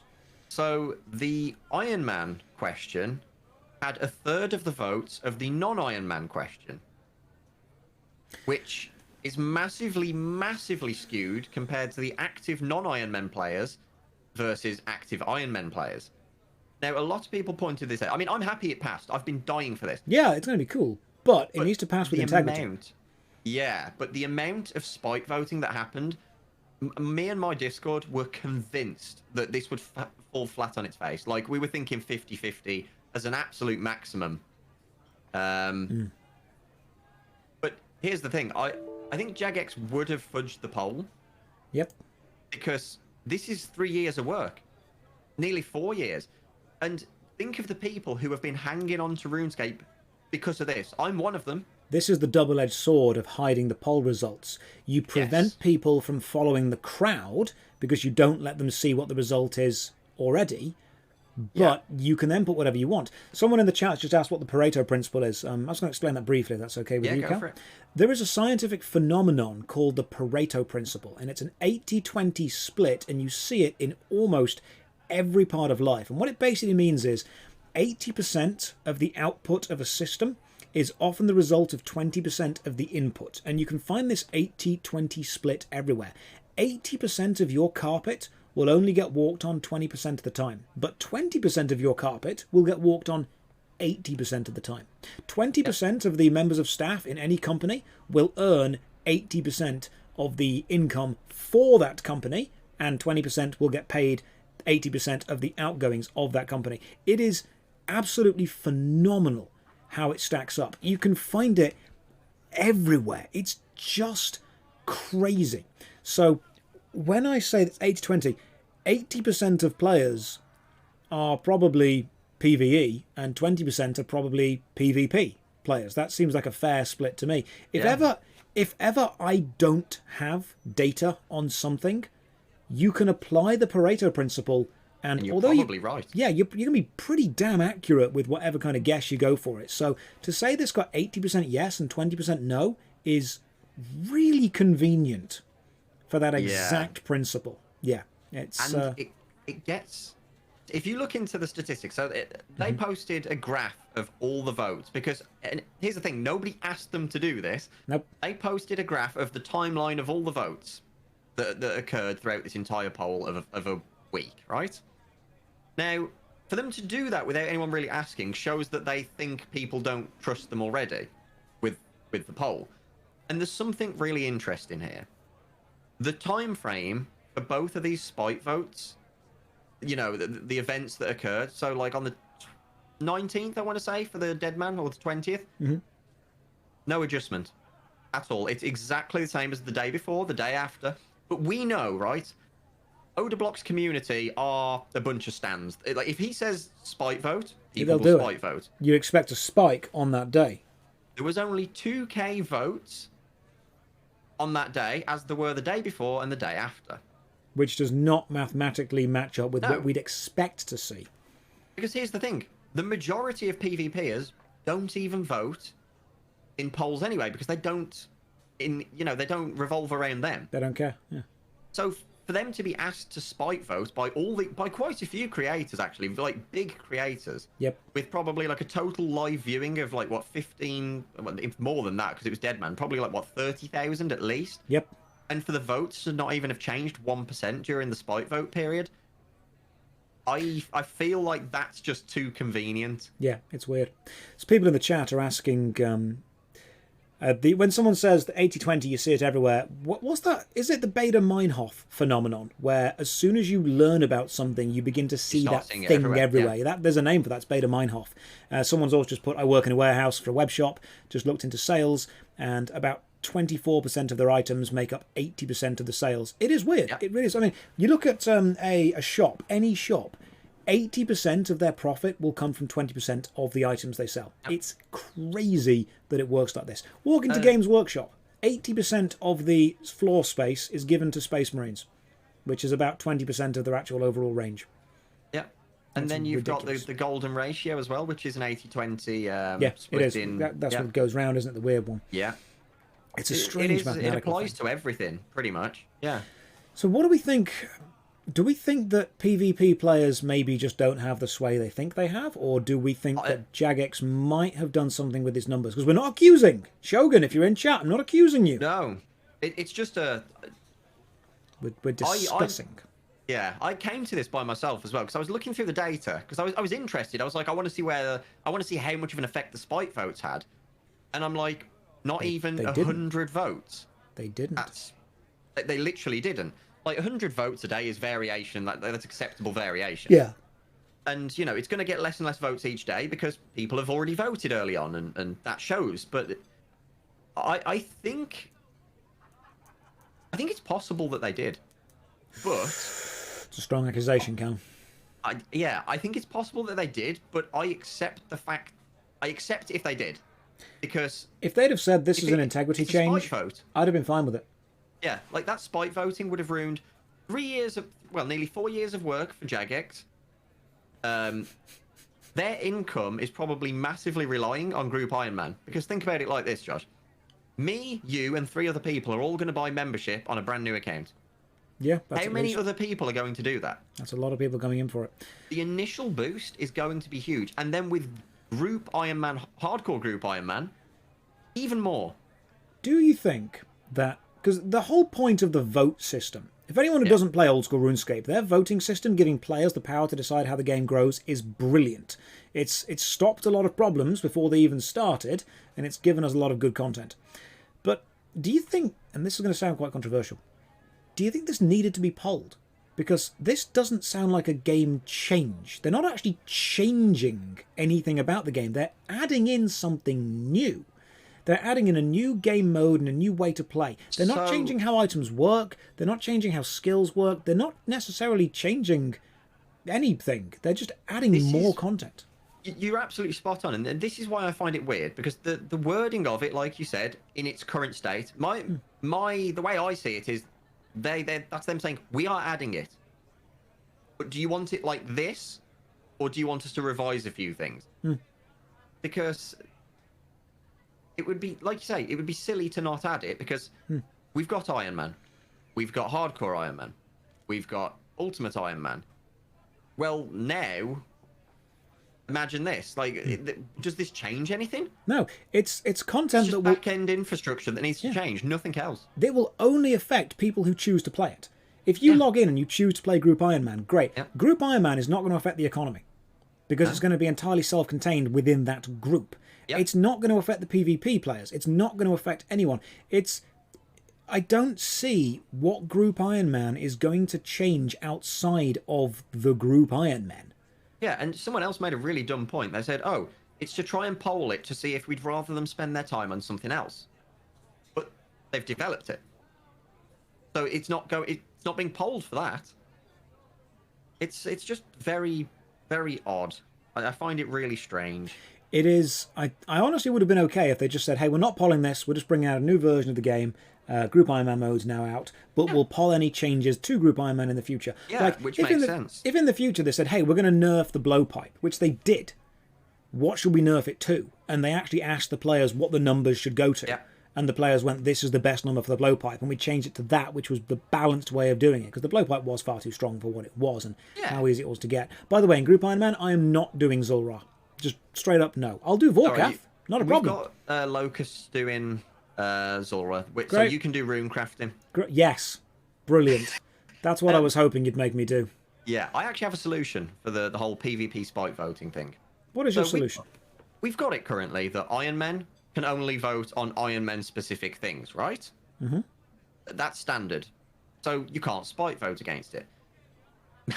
Track the amount of time players spent on the week prior to PvP doing PvP. But don't announce ahead of time that the next poll is a PvP poll. Because then they're going to go into the wilderness and just stay there. They can bot stuff and all of that. But doing it like this and then limiting it to people who have been active in PvP. Well, there will be PVMers that PvP as well that will be included in this. Yeah. And that's not spike voting if it's something they do. And it's an easy metric to track because they do that with. Well, oh yeah, they could definitely track it. Bounty Hunter and all that sort of stuff. Like it's a trackable metric. There's mini games for PvP. Last Man Standing. Speaking of Bounty Hunter, how do we revive the wilderness? Now, for anyone unsure, the Wilderness is a fantastic area in the north of RuneScape where player versus player is active and on as standard. And the deeper you go into the Wilderness, the more further north you go, the higher the bracket, or the wider the bracket becomes of people you can be attacked by or attack. So if you're level 100 and you're in level 10 Wilderness, you can be attacked by people level 90 or level 110. And as you go further in, the bracket gets bigger and bigger and bigger. But the Wilderness is pretty dead. It's pretty dead. For the size of the actual area, there are not many players that use it. There's content there. Yeah. Players don't go and do it because the risk of being killed and losing everything is far too great. And Jagex have tried to revive the Wilderness for so long. Yeah. Oh, Red Skies just brought up a really good point that I think will link to this. And Cal, I want to get your opinion on this because you will know how this affects games. Have you seen two things? First of all, there was a stream where they teased Nex coming back into the game. I watched it last night. And did you see what they spoke about on the stream? Potentially removing the Duel Arena. Yes, I did actually. The Duel Arena is probably the Sand Casino, as it's called. That is one of the biggest gold sinks, but also gold trading areas. Now, I am 100% for at least massive changes in the way the Duel Arena works. I love dueling my friends. I don't love the amount of real-world trading that goes on there because it's cons and scams and all that kind of stuff. Yeah. What's that going to do, Cal, removing the Duel Arena? That's a tough one. So, Jagex have been asked to remove it for literally years. Like, we're talking 6+ years because it's been in this state since the beginning. You know, it's always been this way. It's cons and scams and gambling. That's mostly what it is. This interests me. I'm going into conspiracy mode again. Yeah. Jagex have skirted around removing it with no valid or valuable reason. And this is the bit that blows my mind because we're on the same level here. I know exactly what you're going to say. Proposition for keeping it? Yeah, I know exactly what you're going to say. And I agree with you. Because one of the things, there's a few possible things here.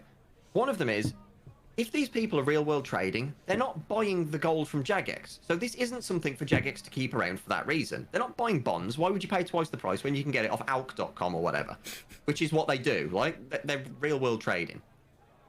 So already that's confusing because Jagex have got no reason to keep it. They don't profit from that if that's the case. Oh, don't go to alk.com, by the way. That was just a random website he said. We don't actually know if that is a website. That's just a random thing. So Can you imagine if people do? So moving on, it doesn't make sense. There's nothing for Jagex to gain from that. And it's just kind of bizarre. And I spoke to a few people about this. If they are going to remove it, what do they lose? Because if everything is above board and as it portrayed, they literally have nothing to lose, not even membership fees, because it's a free zone. So it's kind of just bewildering that this keeps going on and it just keeps getting pushed, under the rug. I think that the Duel Arena, the fact that you can gamble, you can bet money on the outcome of fights. So you and your opponent both agreed. I mean, we dueled and I got all of your stuff and I've still got that in a bank somewhere. And what happens is, that's fun. If you want to do that with friends, that's fun. What it is it's people buying gold and then losing fights or winning fights against the gold seller and getting, 300 or 400 million coins. But it won't look like a gold seller transaction. It will look like you just beat someone in a duel. So it makes it very hard to track the movement of money around the place. Do you know what the Duel Arena is? I think right now, to be honest, what it is Twitch bait. I think it's the fact that streamers use it. It's a VPN for underage gambling. There's no age checks when you buy off gold sites. There's no age checks when you sell to gold sites. They're not above board anyway, so why would they? Jagex aren't going to age check you. It's a kid's game. Yeah. So you can spend. Think of it like crypto gambling. I could spend £1,000 buying £1,000 worth of gold from whichever unnamed website, and then go to the Duel Arena and gamble against someone else. I've now got £2,000 worth of gold that I can sell back to that site, and I've just gambled underage if I was underage, and nobody is any the wiser to it. I don't think that the Duel Arena is necessarily adding anything to RuneScape. It's not. It takes away massively. Yeah, I don't think that it's become. Sol Weave says my son is playing this game. The Sand Casino is, it's almost a meme by now. A lot of the big RuneScape Twitch streamers will stand at the Duel Arena, and all they will do on their Twitch stream is duel people with hundreds of millions of gold risked. And the duels aren't always skill. Sometimes it's random chance. So you'll fight someone and you'll both agree, no armor, no weapons, only punching. Just like we did. Yeah, so you just basketball boxing normally, and it's a complete 50-50 chance of who's going to win. Yeah, sometimes you can prayer flick on and off, so you can have slightly, boosts and chances and better stuff. And there is a bit of skill to changing the prayers, but mostly it's getting as close to a 50-50 gambling thing as you can. It is just a way of generating easy Twitch content. I think they should remove it and see what happens, because I really don't think it's going to affect the game that badly if it goes. No. And they know it's an issue because they added the tax. Yeah. But what's that achieved? That's just a gold sink. They know that gold gets That was to traded. stop it being gold traders. Yeah. Because if you can just trade it without a tax, or you can gamble it with a tax, yeah, that stops real world trading. Yeah. But it doesn't stop gambling. You've just taxed the gambling. Yep. What about the Revenant Caves? Because, that's a big one. So for anyone unsure, the Wilderness used to be player versus player. You could fight each other. And then a couple of years ago, they changed it because player versus player was causing too many problems. So they got rid of the Wilderness and everyone hated this. So to make it dangerous again, they put Revenants in the Wilderness. And Revenants were these wandering ghosts that were super powerful. You probably wouldn't be able to kill one on your own. And that was to put the excitement back into the world. I don't know if you played during that time period, Pakal, but I did. Great, wasn't it? I pretty much played the entire time, yeah. How scary were Wandering Revenants? Wandering Revenants, when you saw the dragon one, that was your oh shit moment. You ran. Yeah. And that was what the Wilderness should be. Yeah. And it feels more fair that it was a dragon ghost that could kill you instead of a clan of PKers that were going to log in and just wipe you out quickly. It was scary, but it wasn't impossible. Mm-hmm. And I liked that. And then they took the Revenant... Sorry, Cal, you go ahead.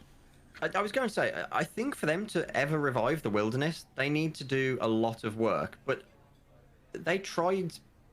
The resources, people keep saying, put valuable resources in the Wilderness. Clans are just going to lock it down. Yeah, which is exactly what's happened with the Rev Caves. The average player is never going to see that content. Yeah. Because the higher they can inflate it by having it locked down to them, the more real money they can make by selling it. So what happened with the Revenant Caves was the Revenants were taken away from the Wilderness from wandering around, and instead they were put in a new area underground called the Revenant Caves. You go in, you go down to the cave, you can kill some Revenants. Revenants have amazing drops. Oh, don't worry, Red Sky, we're going to get to Mod Jed in a second, don't you worry. Oh, Christ. Revenants have fantastic drops, so some of the best gold in the game is going to the Revenant Caves and killing them. But, of course, the Revenant Caves is in the Wilderness. It's a PvP area. So suddenly, a lot of clans developed a very good money-making method. You pay them for protection. They will protect you from other players while you're in the Rev Caves. So you are paying someone... You pay them not to kill you because they were the only ones killing you. Yeah. So you are paying for... It's a Mafia-style racket. You're paying protection money. So you go to the Rev Caves, you pay your clan 2 million for your hour in the caves, you're going to earn 7 or 8 million from being there, without a doubt. And they get a load of money, do nothing and log off. And then you had a load of other clans that would log in to kill the first clan to take their money. And it became this big clan versus clan amazing thing. A big gang war. Yeah. But what we then realised was the Revenant Caves was developed by, was it Mod Jed? I think that was one of his things. And Mod Are you going to go on to the Reign of Terror? I'm going to go on Reign of Terror and then also the Corporeal Beast, how he was able to glitch that. My favourites. Mod Jed was an old Jagex moderator who no longer works there, who... Was he accused of real-world trading? I think he was. No, he was accused of leaking event locations prior to the Deadman. Right. So do you remember how the circle changed the safe zone every time? Oh, yeah. So... There was something odd about the Al Kharid one. The entire of Reign of Terror, which is a clan that he was very high up in, basically camped out the Al Kharid palace, which is never used for anything. No, it's not there. From the beginning of the final day. Mm-hmm. And everyone says, they were just like, what the hell are they doing there? all of a sudden, the final location, or an important location appears, and they've got people. Now, they've done something else as well, where certain doors on the side and the back of the palace were permanently locked, and in the normal game, they were openable. So they'd made a bottleneck where the front door was the only way in, and they got people with dragon spears just pushing them out of the zone. Okay. And it was the most, set up thing ever. Yeah, so you would only really know to do that if you have advance warning. So you had ways of earning money in the game. The Revenant Caves, I'm pretty sure, is just real-world trading. Because you earn so much money, and there is so much real-world money in RuneScape Gold, that anyone with any sense, if they have those caves locked down, is going to keep them locked down forever. And that's one of the big things. But then the Corporeal Beast, thank you, it was Mod Reach. Red Sky knows a lot about RuneScape history. The Corporeal Beast is a very powerful high-level boss in RuneScape that drops one of the most valuable shields in the game, the Elysian Sigil. Like nearly $1 billion. Yeah, it's a lot of money, which is about, what, £1,000? Back then, it was more. Okay, so... I think it was like 1.5 mil, no, 1.5 pound per mil back then or something. So it was a lot. Yeah, we are talking... thousands to, multiple thousands of pounds for these items on the real-world trading market. And didn't they discover that if you attacked the Corporeal Beast with a really specific combination of items... It wasn't even just attack it. And you stood in a certain square, it wouldn't attack you back. You had to do something specific. It was a rune helmet, or a dragon med helmet, I believe, and you had to use the special attack of a granite maul as the first attack. Yeah. Which wouldn't nobody work, would do. Because the Corporeal Beast took half damage from any weapon that wasn't a spear. Yeah. So you needed to use a spear to kill it. So no one was going in with non-spear weapons. So to go in with a mid-level helmet and a crush weapon is delirious. No one would do that. No one would ever create this combination of items to go and kill the Corporeal Beast. So it had to be programmed in to do that. And it's odd because it didn't just make the boss not attack you. Mm-hmm. It actually made you invincible. You wouldn't take damage against anything in the game anywhere. Oh, I didn't know that. Because I know of somebody who botted max combat stats through a really, really clever use of this. Okay. They got a bunch of accounts that they'd figured this bug out, on the side, not knowing it was Mod Reach. They got about 30 accounts, all invincible, took them all into pest control. They just attacked the first, big portal. They're now in an instance where nobody will ever find them. The portal regenerates health infinitely because all 3 of the others are up, and they botted max combat in one session in an instance and never got caught. And they did this with batches constantly, more and more. And they sold off max combat accounts for £6 or something. That's how quick it was. That's crazy. Harlequin is saying in the chat, the Corporeal Beast was an oversight. Mod Reach never reported it or fixed it. I think knowing that you can do that in a game and then not reporting it or fixing it is definitely pretty much equal to, abusing it. If you know that there's a thing you can fix and you actively choose not to fix it, especially when people are abusing it, you're complicit in what's happening with this. I find it hard to believe that it was an oversight. It was really specific. Very specific, and had no reason to have that effect. It's very, very strange. People are saying that Mod Reach was living a lifestyle a tad higher than his salary. I think the joke was an Audi as blue as the Elysians that paid for it. As in the idea that he was either doing this in his free time or selling the method to people in order to then make money from it. Shogun is saying, I love these conspiracy theories. Shogun has to say that. Yeah. he has to say that for professional reasons. But was there a quotation around the conspiracy theories? No, he's just being genuine. He's being genuine. Okay. I like the fact that RuneScape is famous enough and popular enough to generate conspiracy theories. Which is very important. I've got a conspiracy theory that someone told me about recently. Okay. Zezima isn't real. Don't do this to me. Zezima is a second account of a moderator that was made to compete on the high scores to boost people's participation. Because if nobody can get to the top of the high scores, everybody can. And there's other accounts as well. So you believe that I say Zazima, but that's just what I've said from a kid. I'm Yeah. not mocking your It's pronunciation. pronounced it's just so what I'm many saying. different ways, yeah. You're saying that Zazima, one of the most famous RuneScape, probably the most famous RuneScape player of the all time, most, by far. a regular dude. I think he was a scientist, from what I remember, because I'm sure there was an interview with him years ago, and I seem to remember him saying he was a scientist who had a skin allergy to the sun, and I know that's a real thing because some of my relatives have the same thing. They can't stay in the sun for too long, otherwise the skin starts to go red and blotchy. So it is a real thing. He had that. He stayed inside. He played a long time, and he became #1 in the world for a long time. You're saying that account was actually a moderator or a Jagex member of staff, and the reason it was made to look like a regular player was to inspire other kids to try and do it. Yeah. Do you know, right, here's the thing. If he started social media, YouTube or something, as the #1 player in RuneScape, think of the money he would have made. And he never ever came out on any social media. People claimed to know him, but the stories never added up. And no one has ever seen a picture of him, apart from his appearance in the RuneScape 15 Years of Adventure or whatever it was, their thing, where if what you're saying is true, he made an appearance in broad daylight.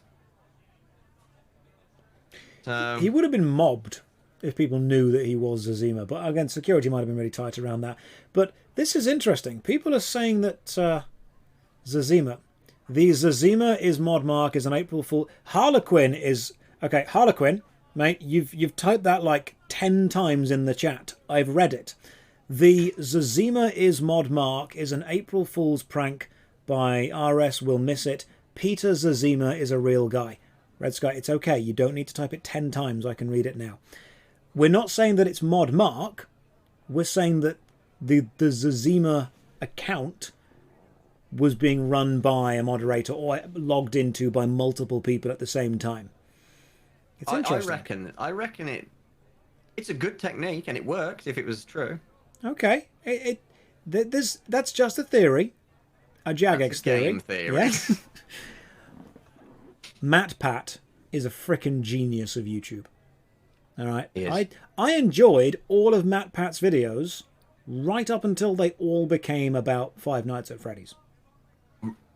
I'm so glad you've said that, because I didn't realise what point I'd stopped watching, but that is spot on. I watched all of them until I hate that when he jumps on a hype train, he forgets that it's last departure. Like, he just stays on it. I mean, to be fair, you look at the views that he gets. Among Us ones. You look at the views that he gets from it; they're incredible. I love the theories that MatPat does about slightly more esoteric games like Doki Doki Literature Club. He did an incredible deep dive on that, which was phenomenal, extremely well defined. But it's the YouTube algorithm. We're all slaves to the algorithm. The fact that he had to jump on Among Us, he had to jump on Five Nights at Freddy's, and the views reflect this. The guy gets so many more views when he does all of that stuff. It's striking a balance, isn't it? It is. It's difficult. And then he went like. People have said that to me. They're like, "Oh, why'd you keep making Dream World videos? You're just trying to skim views." And I'm like, "Well, one, yeah. Two, every time I miss a week, I get mobbed. Like, I missed last week because they did diddly squat, nothing. Yeah. Like, they're struggling with their developers, but they're diddly squat. And I was just like, I've not made a video. Why haven't you made a video? I really want to see what they're doing. I'm like, nothing. They don't just rewatch the old video.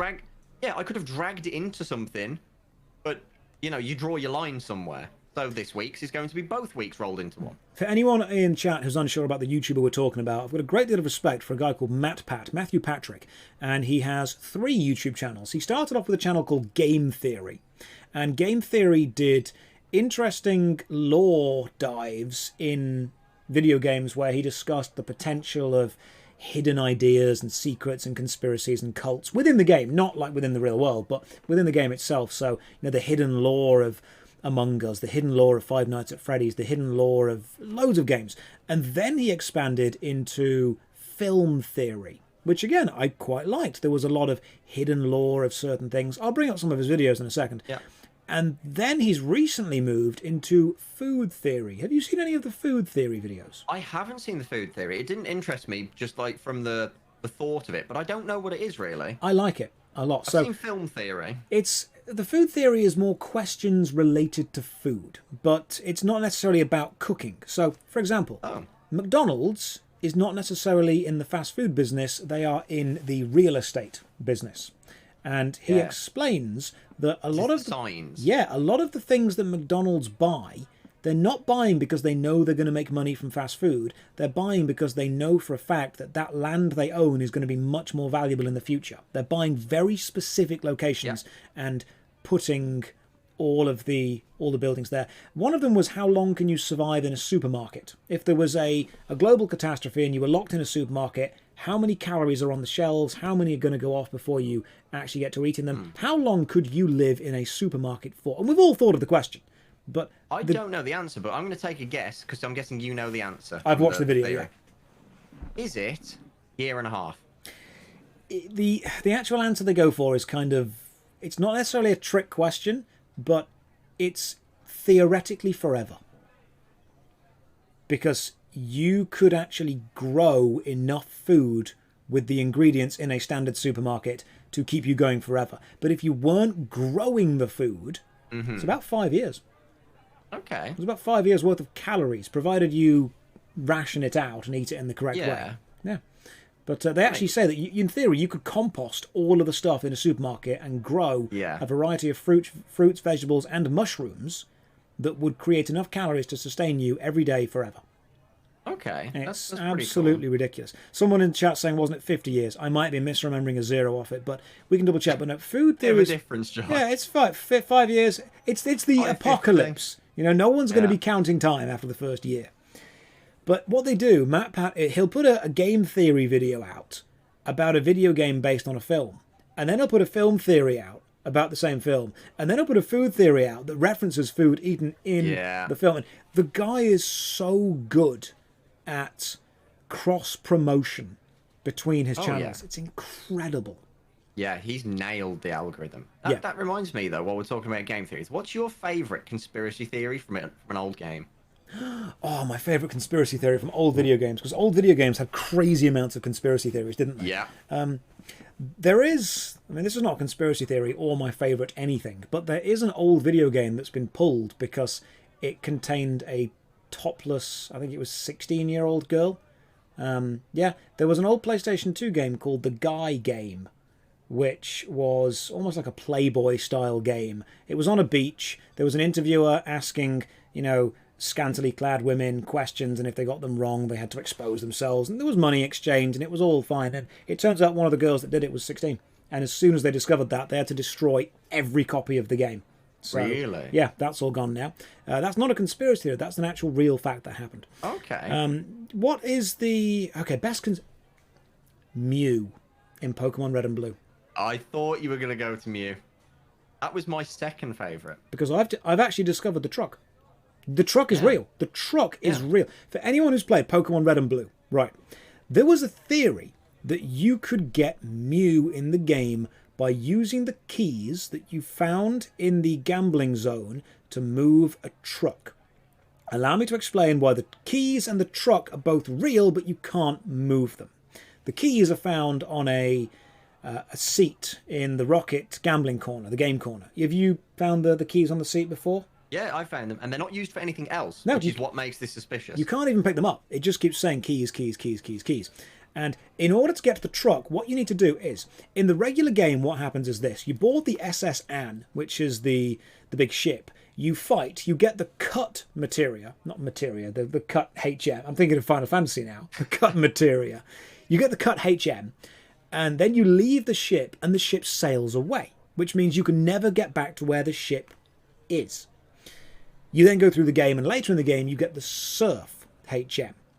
If you have a friend trade you a Pokemon with Surf before you board the SS Anne, you can walk into the map the SS Anne is on, and there's a little bit of water that you can surf into and around the ship. And if you do that, you will find a small island with a truck on it. And when you examine the truck, it says something like, it's missing its keys.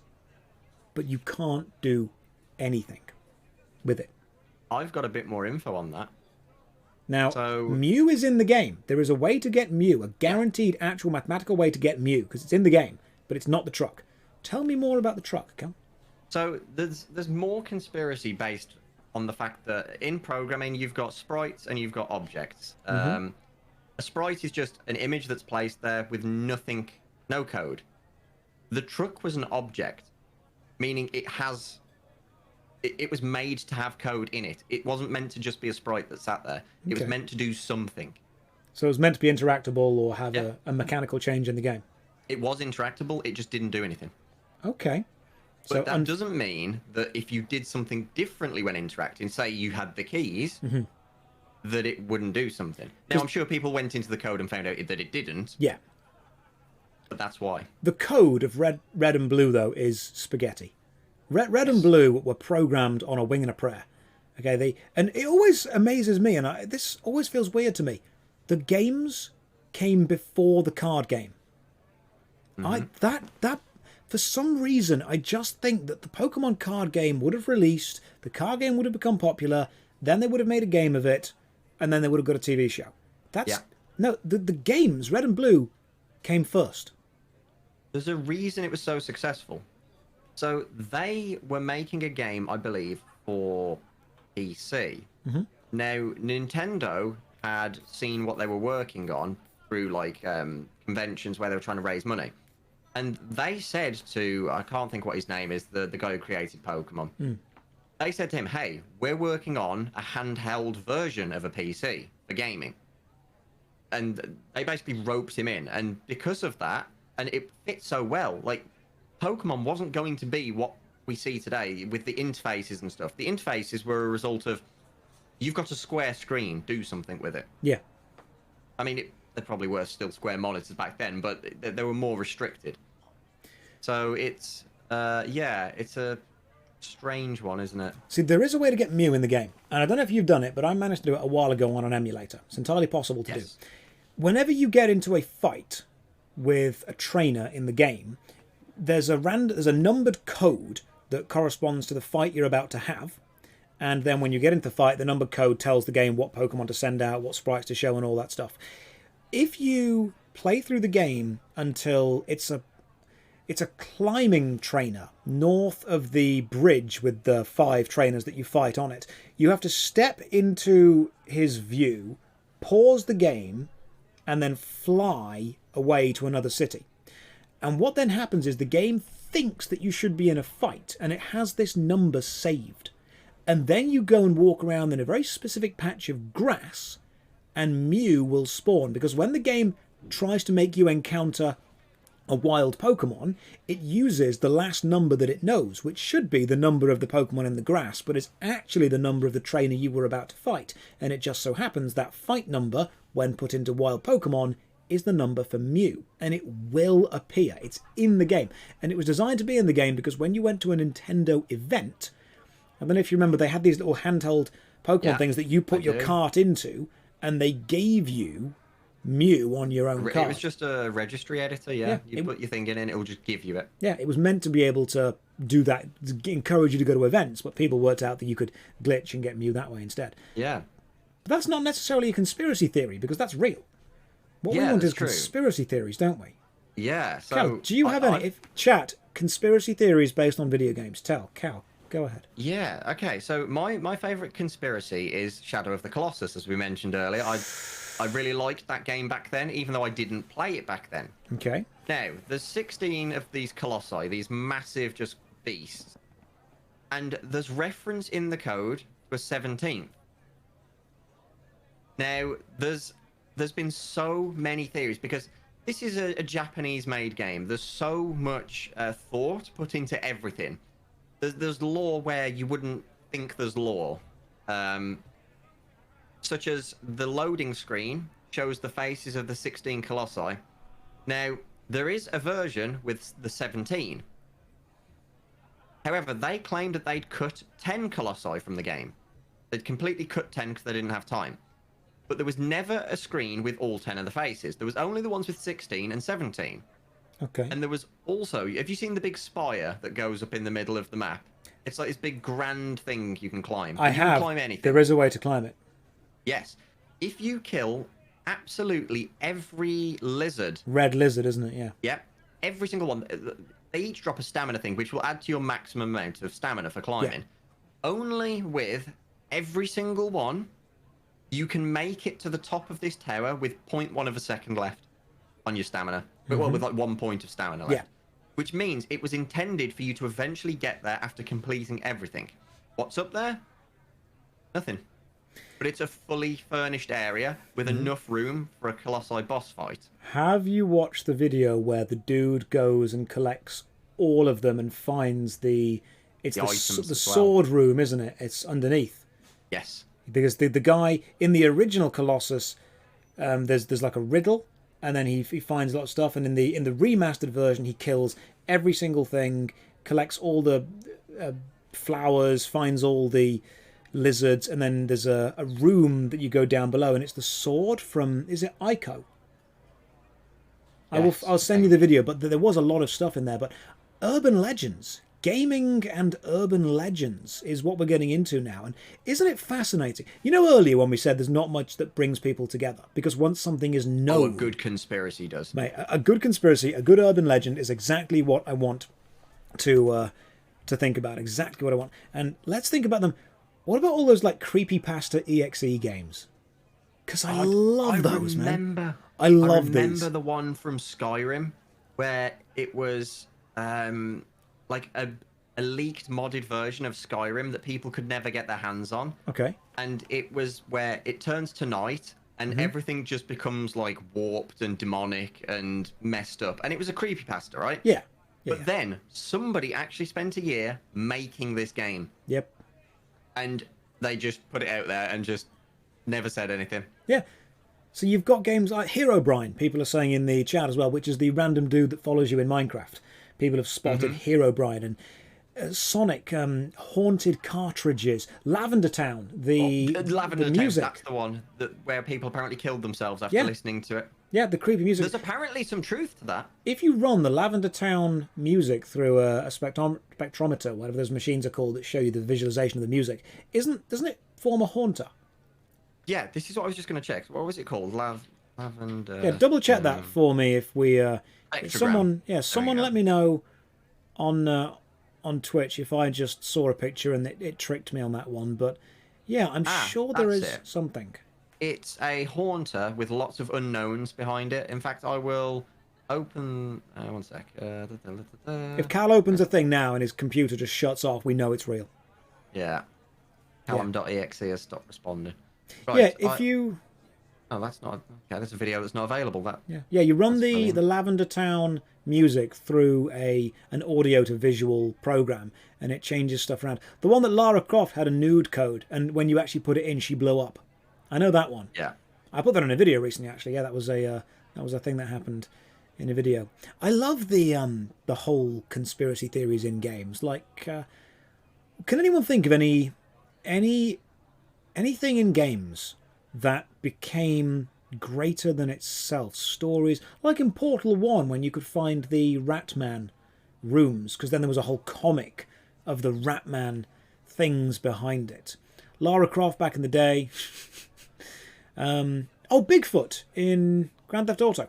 Or Polybius. Polybius was an entire game that didn't exist. I don't know if you've read into the Polybius mystery. I heard about this, but I've not read into it.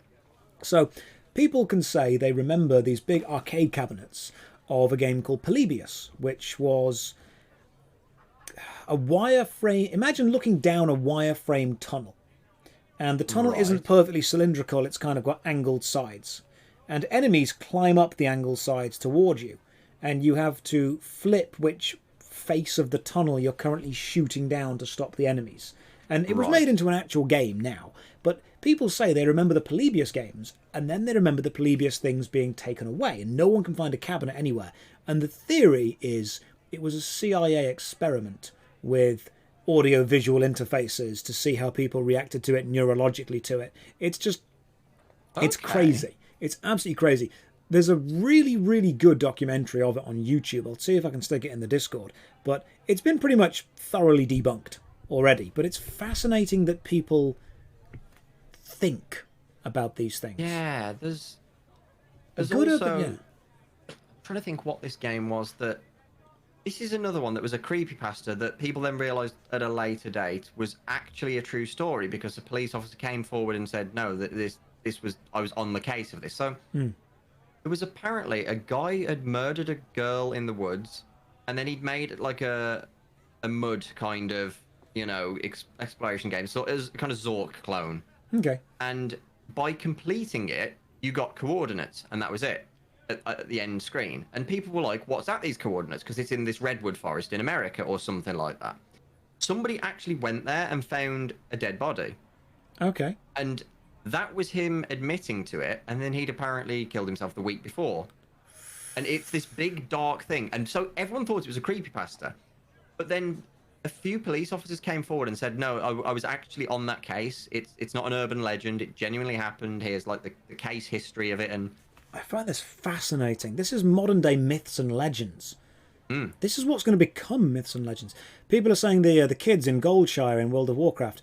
Did you manage to clip? There was a World of Warcraft dungeon that wasn't used, but you could clip into, and it was like underwater with skeletons everything hanging drowning. in it. Yeah, that super kids, creepy one. Yeah, kids tied underwater with Yeah. like ball Yeah. things on their feet. Yeah. Yeah, that one. That was super creepy. And they took it out for the Seventh Hell of Karazhan. Yes. And didn't they took it out for the Chinese release? Because they changed a lot of Chinese releasey stuff. Yeah.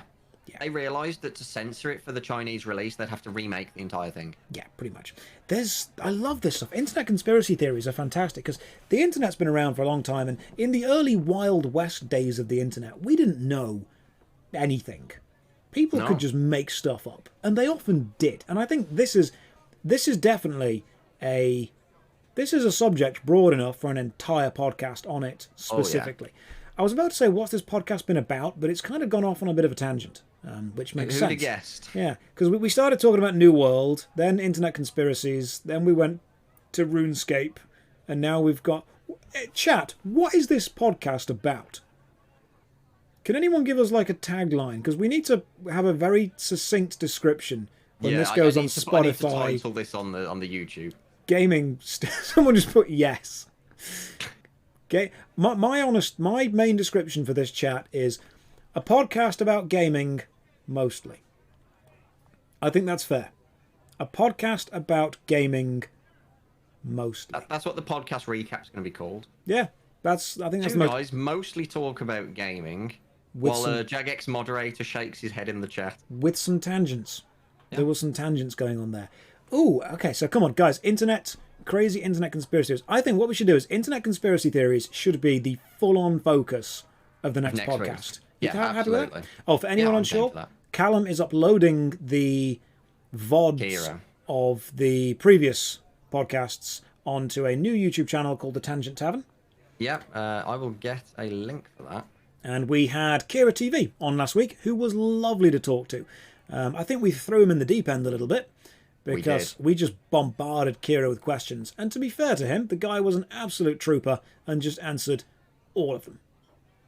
Oh, yeah. So, lovely guy, really nice to talk to. He messaged me afterwards and he's like, hey, I hope it went well, hope it was good. I'm like, Kira, we threw you in the deep end. You picked up the gauntlet, you ran with it. It was lovely to have you on. People are talking about John Titor or John Titor. John Titor is actually a young Japanese girl who went back in time using a microwave and a combination of gooey bananas to stop CERN from getting their hands on an IBM 5100. Isn't this what Steins Gate is based on? I can neither confirm nor deny that may have been the exact plot of Steins Gate. Yes. Yeah. I do very, very much enjoy. Steins Gate is probably one of my favourite animes. All right. It's good. Have you seen Steins Gate? Yeah. It's great. It's great. It's really good. It's a brilliant one. Oh, I've God. got a series for you. Okay, tell me. Have you watched Squid Game? No, but I've heard everyone talking about it. Dude, it's so bizarre. Is it worth it? It's really worth it, but there's one thing, and I think everyone's going to agree with this. There's one female actor that I just want to roundhouse kick. She just grates my ears. Like, are everyone's we talking? Going to know who it is. Are we talking like in a good way, or is she just super annoying? Super annoying. She's like this Korean woman who's basically the Harley Quinn of Korea, pretty much. Okay. And then they've voiced her with someone who absolutely doesn't fit the woman at all. Is it worth watching in the original language with subtitles, No. or is it worth watching No, dubbed? just watch it dubbed. Watch it dubbed. Yeah. I feel that's going to be an entire argument, dubs versus subs, because I think that Steins Gate was good dubbed. The dub of Steins Gate was good. The dub It depends of... who does it. Yeah, I mean, because I've watched the dub of a couple of shows and they're bad.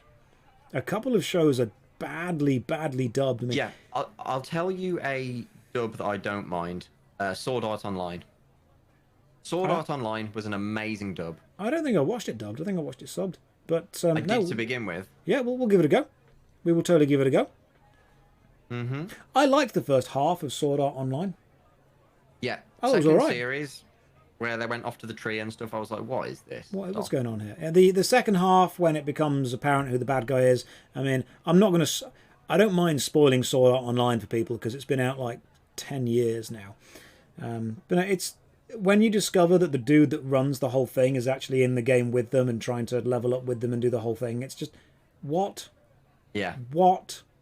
It's just so confusing. Yeah, the first half of the first season of Sword Art Online is actually Amazing. it's pretty accurate to MMO. I actually this is I dislike Sony for this. I actually had, older viewers will remember, I had an entire series on my main YouTube channel where I broke down every single episode of Sword Art Online from the first season and actually discussed its implication within an MMORPG setting. So I discussed how the Sword Art Online UI worked. I discussed how the gameplay worked. I discussed how the health regeneration worked. I discussed how item picking up, how item trading worked. I watched every single episode and I wrote a design document based on how Sword Art Online would be as an actual game. And they were up on YouTube for about a week before Sony copyright struck every video. Sony are really bad for that. It's Really because I looked into it.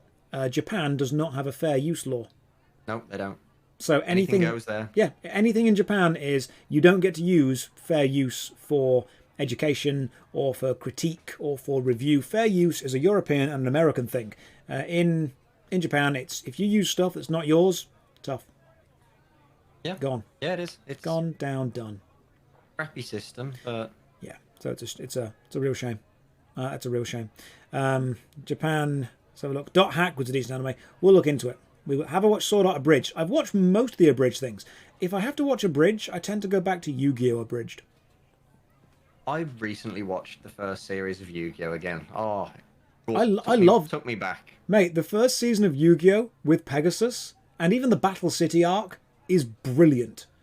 Like, Yeah. it's insane, because the game follows no logic No, whatsoever. it doesn't even follow the rules of the card game. That's No, the best part. it doesn't- Anyone's attacking in any order. It doesn't follow the rules that it established for itself last episode. Yeah. Like, I will launch my Gaia the Fierce Knight using my catapult turtle to destroy the flotation ring around a castle, which will crash onto your creatures. I'm like, what the fuck are you on about? Yeah, it's like a literal alchemy in an It anime. is. It's just mental. I will destroy the moon, which will kill your water creatures because the tides are affected by it. And then I Kaiba, remember that episode. Kaiba full-on threatens to jump off the edge of a cliff by standing on the edge of a castle and saying, if you destroy my creature, the force wave, the shockwave will knock me back. I'm like, mate, they're made of light. You established this in the first episode. You know, this They're is just dumb. holograms. Yeah, like they shouldn't interact with the physical world, but then they do the next episode. They do. People are asking me in the chat how I managed to remember all this stuff. Right, I remember all the really important stuff in life. Like every episode of Yu-Gi-Oh!, Steins Gate, how to make a really good stir fry. I do not remember the unimportant stuff like how taxes work, how to talk to Yeah. a mortgage advisor, how to do any actual adult important stuff. Yeah, Yeah, it doesn't I'm the work. same. Yeah. I'm a fountain of useless knowledge. Exactly. People always say, you know, Josh, what could you talk? Why do I know about the Mew and the truck thing? And when someone comes over to me and goes, Josh, you need to work for about 6 years pro rata to pay for this, and I'm thinking, what does pro rata mean?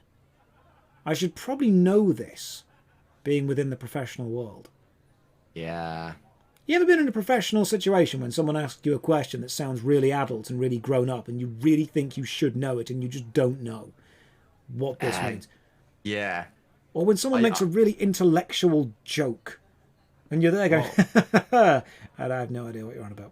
Yeah, I when I used to work at the vehicle inspection place, I'd gone in there and I'd been there a few weeks. I was doing fine, and I can't remember what the question was, but you know sometimes where you just go, mm-hmm, and you just nod. Yep. This was one I should not have nodded to. Yep. Because I'm pretty sure an emergency van went out without oxygen in the back or something, but you know, probably killed someone. You know when it's a scene in The Office when Michael is asked to get a breakdown. He says, "Get me a breakdown," and Michael's like, "Yep, I will get you a breakdown by."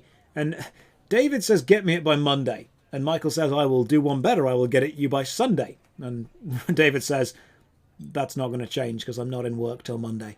But Michael's like, you know, I will get a breakdown, and then he's going around everyone saying, "What is a breakdown?" It's Jim, isn't it? Jim is like, "What is a breakdown?" Yes. What do you put on a breakdown? People have asked me theatre questions that I should know because I've worked in theatre for years, and I'm like, I don't know what you're asking about. Yeah. People have walked up and used really complex words, going, you know, hey, you know, where do we put the grimble? And I'm there going, I should probably know what a grimble is within like the context of where we are, but I don't. You're just, like, just over there. Yeah, and then they point to like a really specific clip that holds up a light. And I'm like, oh, you mean the clippy clip? And they're like, yeah, it's called a grimble. I'm like, it's called a grimble to you, my friend. Yeah, that was one of them. So someone said to me, have you put all the soutars in the van? And I was just like, yeah. Yeah, they're all there. Yeah, I've installed them all, don't you worry. Turns out those are cigarette lighters. You know, the sockets? They're not called cigarette lighters if you're not using them for a cigarette lighter. They are in fact called soutars. But we would all know them as the thing that you push in to light a cigarette, take it out, and it's hot on one end. Yeah, it turns out that's what powers everything in the van. Oh, gotcha. And I did send one out without any of those. See. Yeah, see, simplify things. Yeah. One of my favourite sayings as a teacher, back when I used to teach, is the beginner will use very complex words to explain a very simple thing, whereas the expert will use very simple words to explain a very complex thing. And that, to me, is the sign of a good teacher. When someone can take a really complicated scenario and break it down and explain it to me as if I am stupid, because in most cases I am. Yeah. That's what I'm like, yeah, that person's a good teacher right there. Explain it to me as if I don't get any of it, because chances are I don't get any of it. Yeah. Yeah. That's true. Right, guys, I think that is a good place to end it there. Carl, what do you think? It is. Yep, I'm good with that. I'm looking forward to your retro channel. I'm thinking, this is the thing, I don't know if I'm doing it on the same channel or on a separate one. I don't know what would be best. I think you've got the growth now to go either way, but you are going to attract two very different audiences. You're going to attract people that want drama and scams and people that want classic old games, which aren't always the same people. You can start a new channel really easily, as we both discovered after you went through the rigmarole of starting an entire channel for the Tangent Tavern thing. Mm-hmm. But yeah, you just pretty much go to YouTube Studio and click add new channel. Easy enough, yeah. Turns out it's really simple. I would honestly say start a new one. And then if it doesn't do well, shut them on your main channel. Yeah.